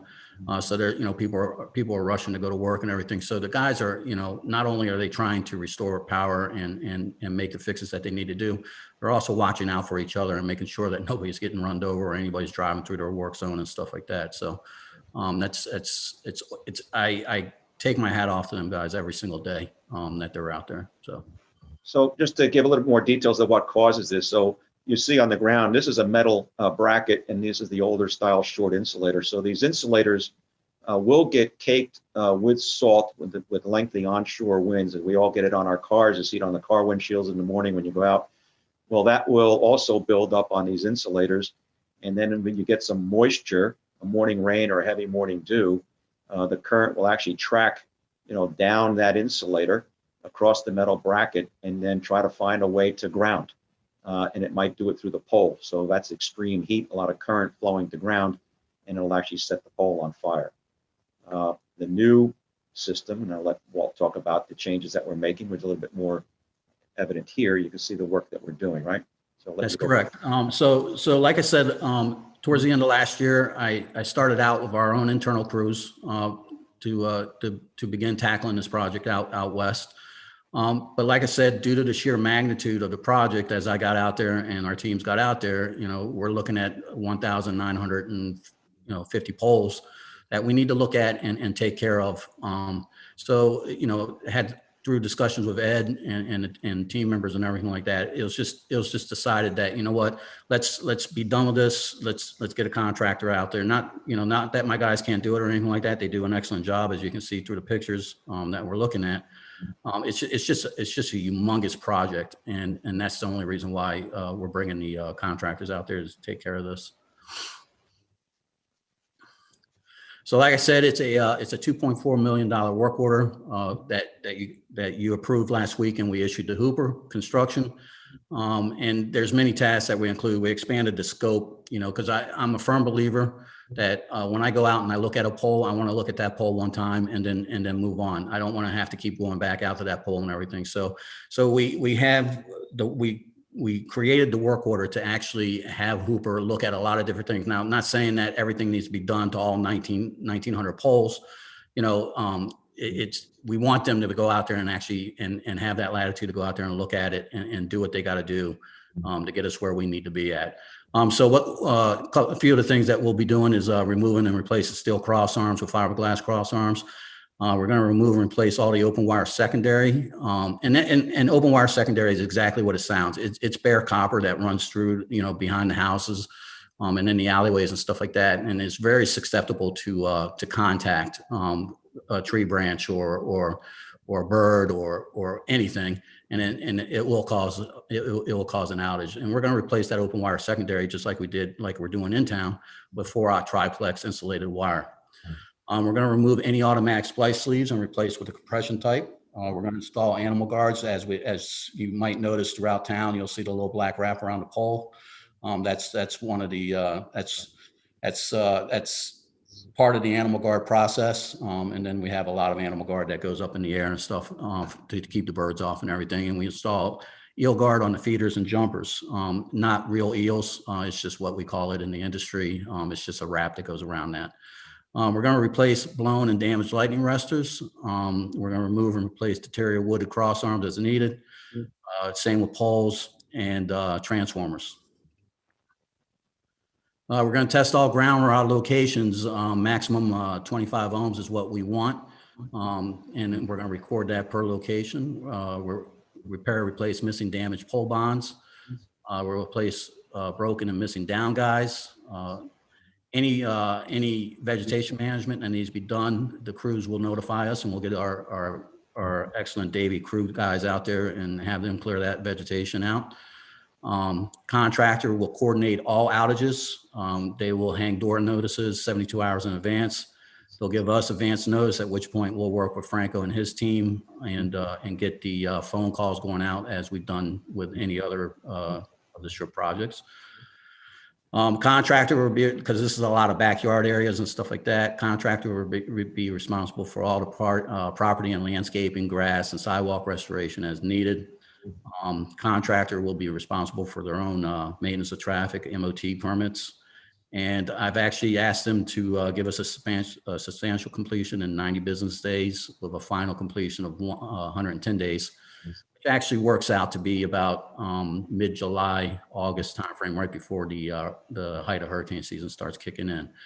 So what am I expecting to see out there? These are images of what our own guys have done out there. So, you know, I expect complete professionalism. I expect to see what I'm looking at right here and what you guys are looking at. I have a team of guys, engineers and project staff that will be out there watching them. I'll be out there nonstop as well, as well as my crews as well. So this is what we're looking at: the reinstallation of fiberglass standoffs, new poles if needed, new down guys, the animal guard, the whole works. Okay, Vice Mayor. Couple questions, Walt. We get a lot of people asking about cement poles versus wooden poles. Can you talk a little bit about why we would, you know, keep a wooden pole at this point? Or, you know, obviously they're cheaper, but, you know, is it going to be a mixed job as far as putting in cement poles or wooden poles? And why does that happen? Absolutely. Excellent question. And there's the difference between cement and wood is it's all based on class. And what we're designing our system to is to withstand a Category 5 hurricane. Now, does that mean I have to go out and sink a cement pole for all 11,000 poles that I have in the system? Absolutely not. Because it's not the pole that's rated at the Category 5 strength. It is the system that is rated at the Category 5 Category 5 strength. So once you go out there, you determine, one, can I get a cement pole in the ground, just due to the sheer size of what is needed.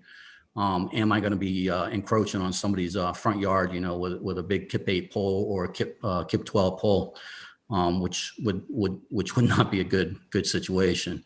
So as far as the classes of poles, a class 1, class 2 is what I standardized all our construction with.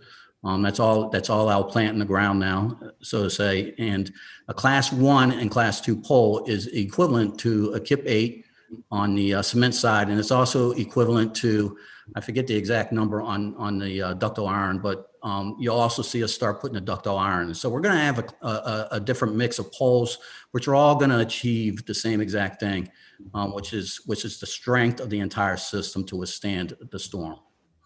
Okay, and my second question, we quite often are challenged with getting the right information out. You had mentioned door hangers, but these are our partners to the west, Palm Springs and unincorporated Lake Worth. Are door hangers enough? Are we working with Palm Springs and some of the other cities? Do they have messaging that we can utilize? And are we getting the door hangers out early enough to let people, because even here in the city of Lake Worth Beach, I heard from some people that I got a door hanger today for work that they started today. So I just want to make sure that we're getting the best messaging out that we can. Yeah, understandable. And working with, back in the beginning when we started doing our projects and stuff like that, there was some lag there because the normal process was 24 hours in advance, you hang a door hanger and that was it. And we found out that wasn't helpful to the residents nor to the staff as well.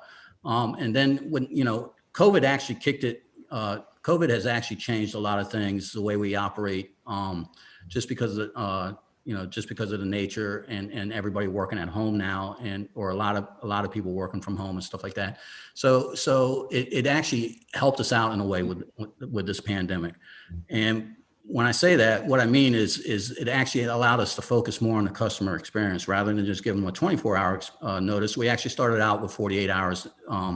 And then we found out that wasn't even working. So we now issue 72 hours. That's when we'll start placing the door hangers, is at 72 hours. And is the vendor responsible for those door hangers? Excuse me, sir? Is the vendor responsible for those door hangers? Yes, the vendor is actually responsible to hang the door hangers. At the same time they're hanging the door hangers, they are actually calling us up with the area that they're hanging the door hangers in, 72 hours in advance. And then we actually generate, with the help of Franco and his staff, we actually generate a automatic message, kind of like I think it's called a reverse, I think it's a Everbridge system, Franco, if I'm not correct, if I'm not mistaken, where Franco will load the information, preload the information into the Everbridge for the customers that are affected by the upcoming outage. And he'll start making them phone calls. He'll do an automatic phone call to the customer, which actually asks the customer, to respond to us, by pressing 1 or 2, and then from there, at the we do that at the 72-hour mark, then we do that at the 48-hour mark, and then we do it at the 24-hour mark. So there's actually 3 phone calls that actually go to the customer plus the door hanger as well. Thank you. Thank you. Thanks, Walt. Mm-hmm. Any other questions? No, we're good. All right. Well, Nice thank you for taking that approval last week. I appreciate that, and it allows us to continue to keep doing what we got to do and get this system where it needs to be at, which 27,000, as I like to call them. I don't call them customers; they're shareholders, and they've been waiting for this a long time, and I can attest to that. Being here, being with the city for 24 plus years, so it's time, and I give props to Ed for taking that time and working and getting me the funding that I needed to get for this project. So I appreciate everything Ed has done, and he's been awesome the 3 years I've been working with him. So I appreciate that. Yeah, thanks for the shout out, Walt. But kudos to Walt and his team, and to our IBW. So it was important to us. We actually, like Walt said, we started the work out west with our own crew, and they did a great job. They showed a lot of kind of a beta test, if you will, of what it takes to do it and what it takes to do it right. We were then able to take what we learned from their work and ramp it up. So, okay, so why wait a few years to get it done? We have the money now. It's a part of our SHRIP program. Let's attack it. Let's go after it with the contractors and blitz it and be ready. So that's what we did. Same thing with the looping work that we did in town. So these are smaller projects that we could take on portions of them with our own people, demonstrate how it's going to be done, allow our own management process to evolve and say, okay, how are we actually going to convert these systems for the ones in town when we have dozens of contractors working? How do we do it quickly? Well, we need to learn how to do it ourselves first. And by the way, we own the system, so we'll be here long after the contractors are gone. How do we maintain it? So a lot of the things that we're doing are coming from best practices that Walt has evolved by simply looking up at what others are doing, who are leaders in reliability, and also adding features that are very unique to Lake Worth Beach. So we've been making great strides. So I know if you're a customer, it's painful having waited for it, but we're getting it done. We're moving ahead. So that kind of question for you. Are we going to be stacking? Like, so if this, I thought our guys did a great job. They were in my district for quite a while, and it was amazing. Now, so we've got this contract on the other side so that we can get it done, quickly and rather than wait several years. Will we be using our guys again for the next phase so that we're kind of keeping ahead of the upgrades, or what's the next plan? Oh, absolutely. So our folks are now working steadily 6 days a week. We've been doing that for quite a while. Okay. Our crews, we have 1 or 2 crews that work every Saturday, and on occasion we have crews that come in on Sundays as well.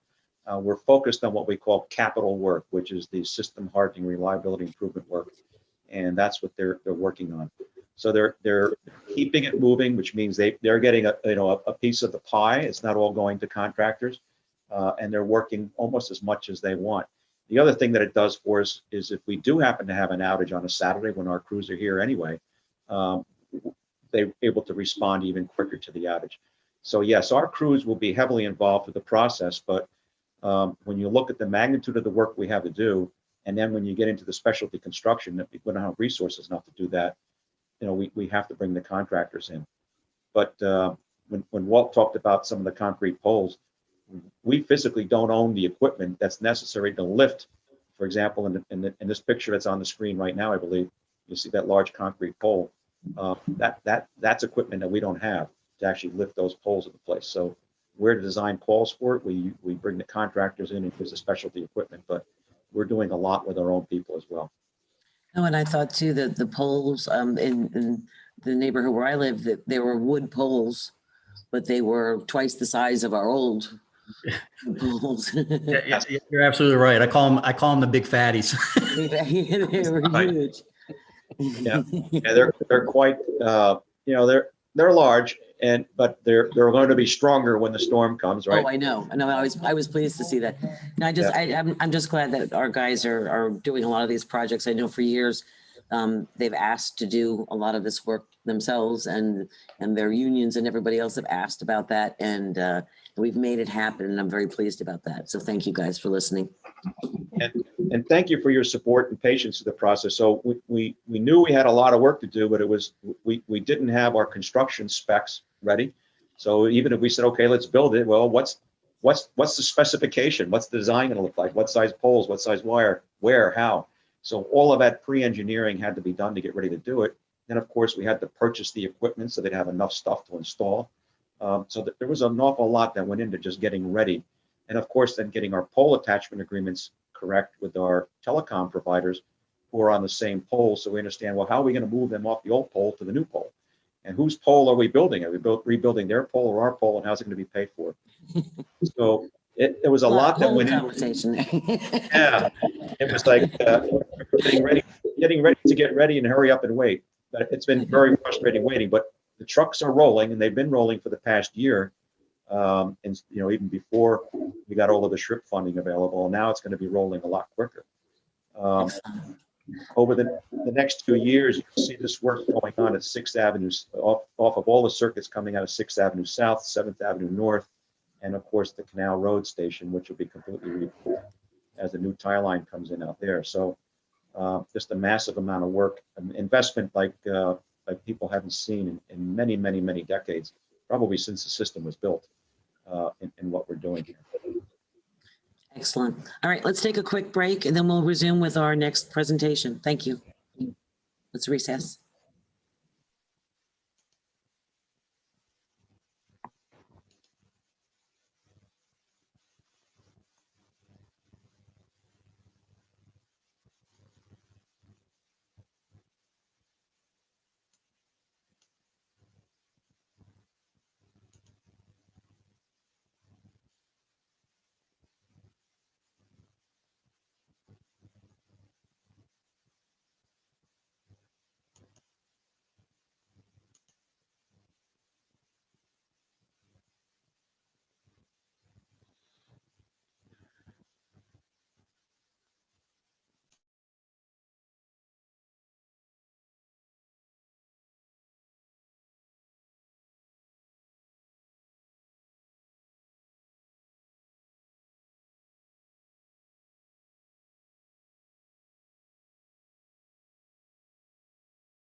Keeping you mixed up. What was it you mixed up? It's the hair. They took a break. Wait. Steve, you're unmuted.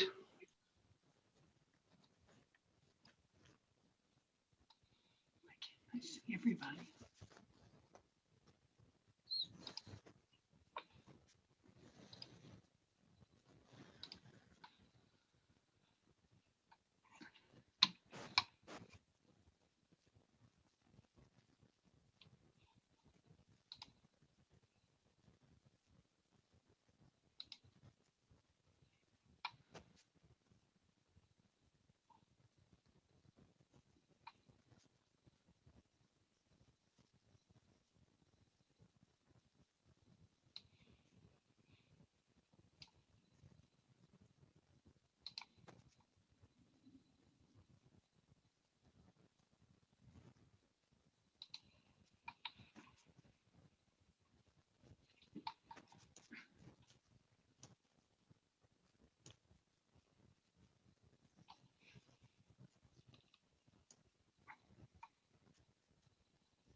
Is everybody back on the dais? I can't really See. Yes. Yeah, go ahead. Yes, we are. The Vice Mayor Pro Tem had to leave. He wasn't feeling well. I'm off camera. I can only raise my hand. Okay. So Keith, are we back up? Ready to go? Yes. Okay, Madam Mayor, it's 8:07. We're resuming the meeting. Okay, let's resume this Electric Utility City Commission meeting with item C under presentations, presentation of the annual report. Mr. Liberty. Yes, thank you, Madam Mayor. I'll proceed. So I think you all have printed copies of what we believe to be probably 99.5% complete annual report. It's that time of year when we issue our message on what we've done in the past year and where we're going for the coming few years. So this will be any little typos, things that we catch in the next day or so will be cleaned up, and then we'll turn this over to Keith, and we'll also post it on the Citizen Don't Energy website. And of course, Keith may do the same, and probably will do the same on the city website. So we'll just go through it very quickly to give the public and you an appreciation of what we're talking about this year. And the message is, a few words about our progress. Everybody's been waiting for our progress. And the big message for folks is to know that we have a plan and we have the funding and we are moving forward. So it's no longer a faraway dream and things that we just talk about. We are moving forward. We've started moving forward even before we had all of the bond money. We started moving forward with money that we already had internally and with internally generated funds.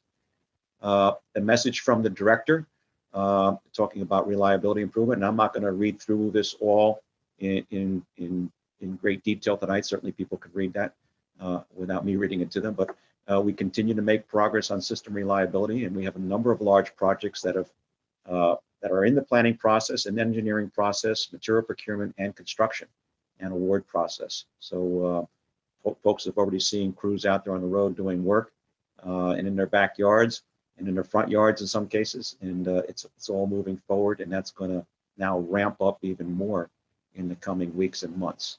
So we are on our way. We talk about our financial performance. We continue to reduce our costs. We talk about the 44 million or so that's dedicated between our CIP and our SHRIP. The money is in place, so we're no longer saying we're waiting for the money. We're waiting for the money. The money is here, and it's been pledged to our system hardening plan. So that money is pledged through the bond covenants to be used for the capital projects that we talked about, and as a part of the overall SHRIP and CIP. So the bondholders are assured that we're going to be spending the money on what we said we would spend it on, and they will be checking periodically in audits with independent engineers to confirm that the money was in fact spent in the areas that we said it would be spent. Our wholesale prices for power continue to drop. We're currently saving about $9 million a year versus what we would have paid for power under the previous contracts, and that continues to move forward. And we're growing. Our load is growing. We had 410,000 megawatt hours that we sent out in 2000. By 2020, that was 478,000. By 2025, we expect it to be 496,000. With the help of our finance department, of course, they did a lot of work to help make this happen. And our financial advisors, we all know that we achieved an A2 rating for the combined electric, water, and sewer utility.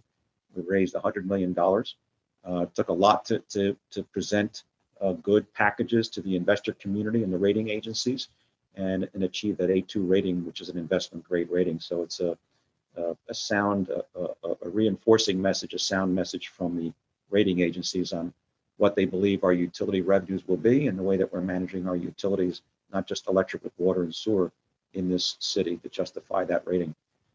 We've talked a lot about wholesale power prices. So this is what we pay for power that we import to the city. This is the wholesale price, and then we sell it at retail. But our wholesale prices have gone down from $73 and change in 2017, and we've been marching down to most recently $52, or rather $50 at the end of fiscal 20 or for fiscal 20. And then we're anticipated that to go up ever so slightly to 52 and then drop down to $48 in 2027 and then start to come back up a little bit. So you might look at this and say, well, how come it goes all the way down to $48 in 2027? Well, that's when the mortgage is paid off on our investment in the St. Lucie project. So a significant piece of debt drops off. Of course, we'll continue to make investments. and natural gas prices, which will still drive a portion of our portfolio, will continue to move around. But that's our current expectation as we look out as far as 2030 and where our prices will be, or rather our cost will be. So we're in a good cost position. Customer service, we talked a lot about today. Some of the highlights that we talked a lot of, or haven't talked much, but it's an important factor. We have talked about and implemented equitable access. So previously, for example, anybody who chose to pay the utility bill to the city in cash had to come to our offices during working hours. Fortunately, we started to shift away from that long before we heard the words COVID. And we established this Pay Near Me service. So now thousands of our customers are enjoying the benefits of walking into a Family Dollar, 7-Eleven, or CVS and paying in person in cash. And they don't have to be during normal business hours. They've got many locations all over the service territory and around the service territory, and for that matter, around the state and the country, where they can walk in and pay their Lake Worth Beach utility bill. So that's a much, much better method for folks that are paying in cash to continue to pay in cash. Ironically, it also distributes that business to the local merchants. So for the 7-Elevens and the Family Dollars and the CVSs, they're now getting that walk-in traffic for people that paid their bill. We're doing a great job on customer assistance. We talked a lot about payment plans and extending terms to people to keep them online as much as possible, really minimize the amount of people that lose service and to find any way that we can in terms of county assistance and even delaying cuts here in the city. This little chart just shows a little bit about how our customer base is diversified in terms of the amount of energy that we're sending out to our customers. But we are a heavily dependent, weather-dependent utility. So we don't have a base load of large industrial customers, for example. A lot of our load is driven by weather. We use the annual report to reinforce to the public just how much we do put into the community. These are data points which came out of the value of the utility to the city presentation that was put together for us by FMPA, which we heard a few months ago. So we've lifted that information and brought it over into this format. So our annual economic value from having this electric utility is about $14 million to the community.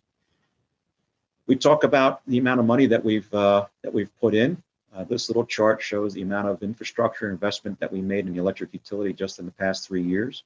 And of course, the 44+ million that we'll be putting in the next 2 years. So we haven't been stagnant. We're making the investments necessary and of course prioritized by reliability. It's improved the reliability. We also do a shout out to where we're going on our carbon footprint. We do have our solar project up and running in the city. It's been running very, very well for a number of years now, and we do have more solar coming online in 2023. So in 2023, yes, under our power purchase agreements, we will go from about 0.5 to 0.75% of our energy coming from solar to probably 13, 14, 15% of our energy coming from solar. So we'll pick up about 36 megawatts of solar capacity. Today we have 1.7. By the end of 23, that number will be 36 plus our 1.7, so it'll be well over 37 megawatts of solar coming into our system. We will have the lowest carbon footprint of any utility in the state of Florida. We will be the cleanest and lowest carbon footprint utility. We're very good today, but we'll be way out ahead. So making great strides in what we're doing, and we're not done.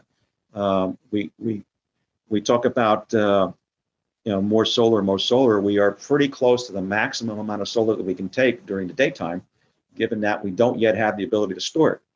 So the next frontier for solar, which we're following very closely and keenly interested in, is can we add storage to our system, so batteries, to store energy so we can buy more solar during the day and then dispense it at night and cut into that nighttime carbon fuel. So that's going to be where we go after 23, 24. That next level of investment very likely will be in in battery storage technology, which is moving by leaps and bounds in the nation today. Not yet quite economic, but it's getting better all the time. Remarkably driven by advances in the automobile industry. It's building a lot of batteries, so that'll cascade over to the power industry. These are next two slides are slides that you've seen before when we talked about the structural things that we did, and I won't read through all of them, but it's certainly available for you to see and for the public to see. These are all of the things that we've done in the last 3 years to position this utility as a part of this turnaround and reinvigoration. So structural things that we did, operational things that we did to continue to drive us forward and recover from where we were. We go into a little bit more detail here. We talk about the fact that we're restoring outages faster. Reminder to folks that we do plug into the general fund over $4.2 million a year.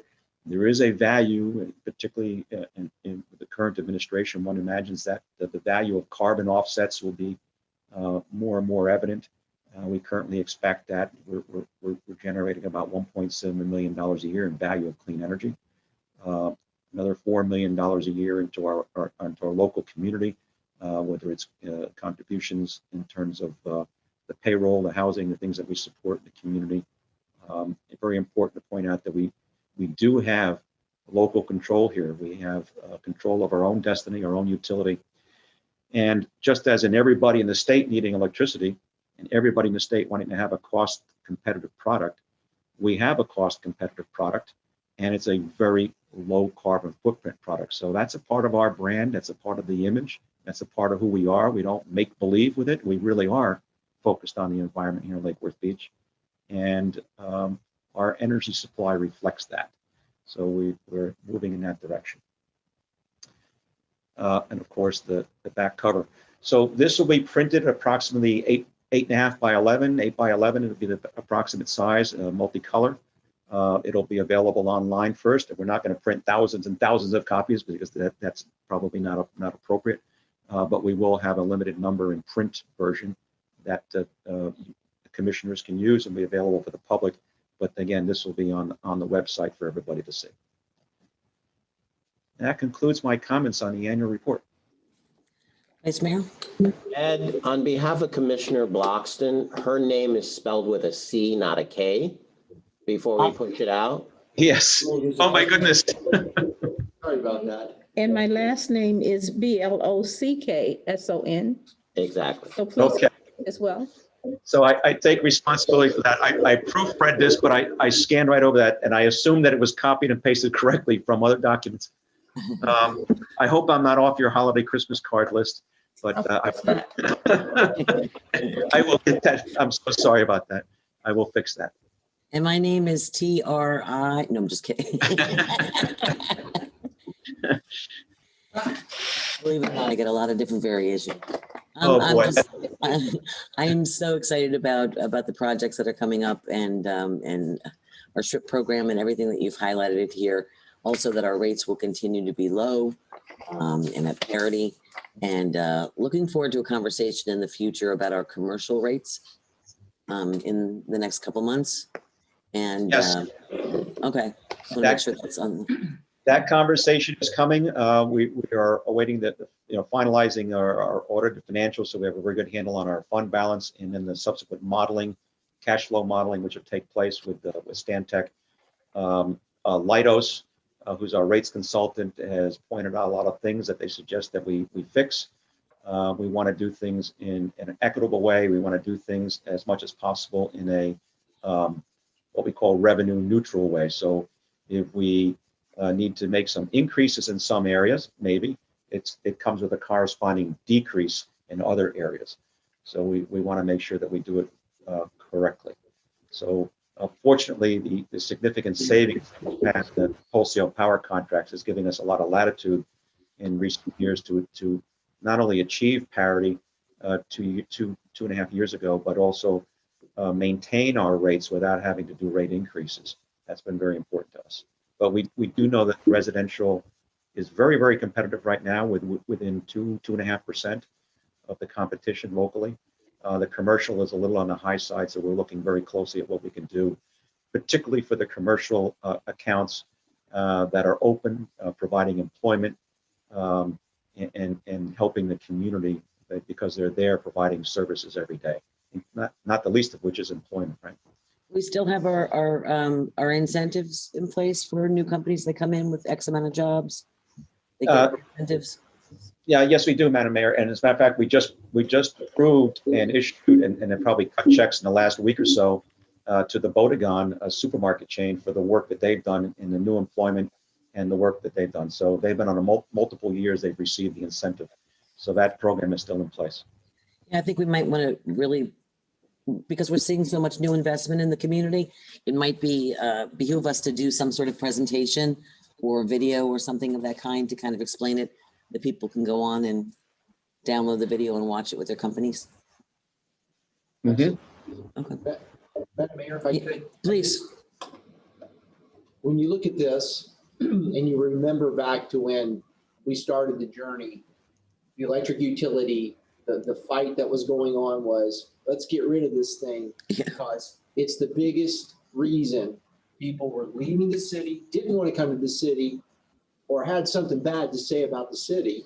They couldn't do anything without mentioning the electric utility.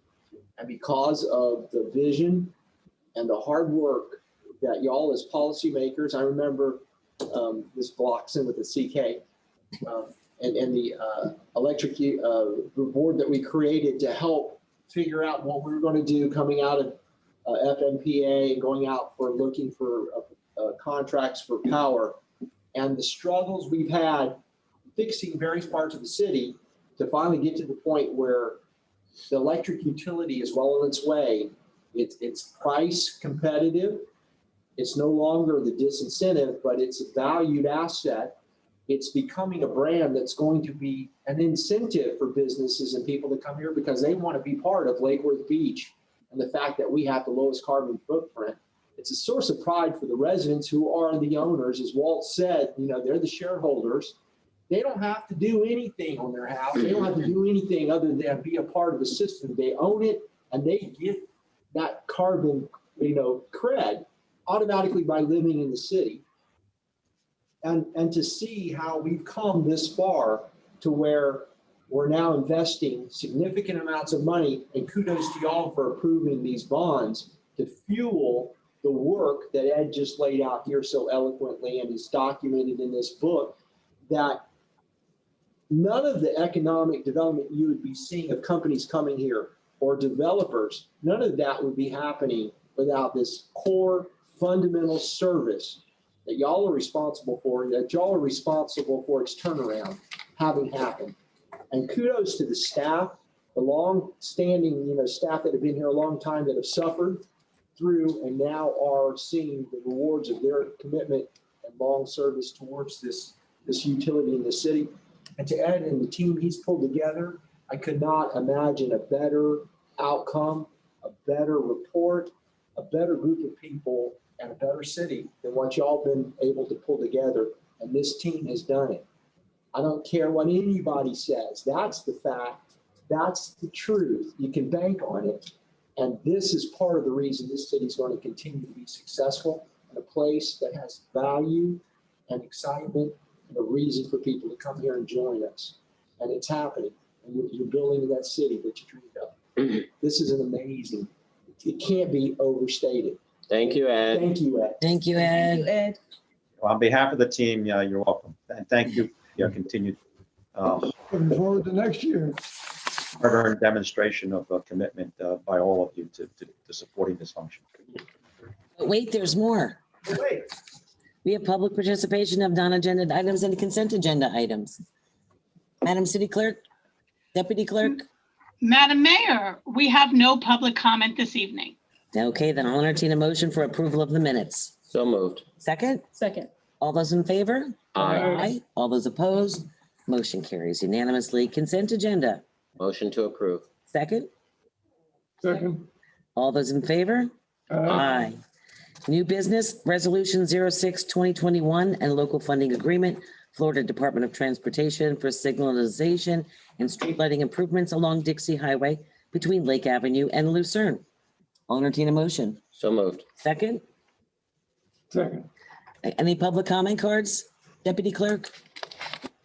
Seeing there are none, all those in favor state so by saying aye. Aye. Aye. All those opposed? Mr. Chief, if we could get on after you. Commissioner Robinson? Are you an aye or an? And yes. Okay, motion carries unanimously. Thank you very much. I'll entertain a motion to adjourn. So moved. Second, Second. all those in favor? Aye. Good night, everyone. Thank you. Keep your masks on. We need to beat up.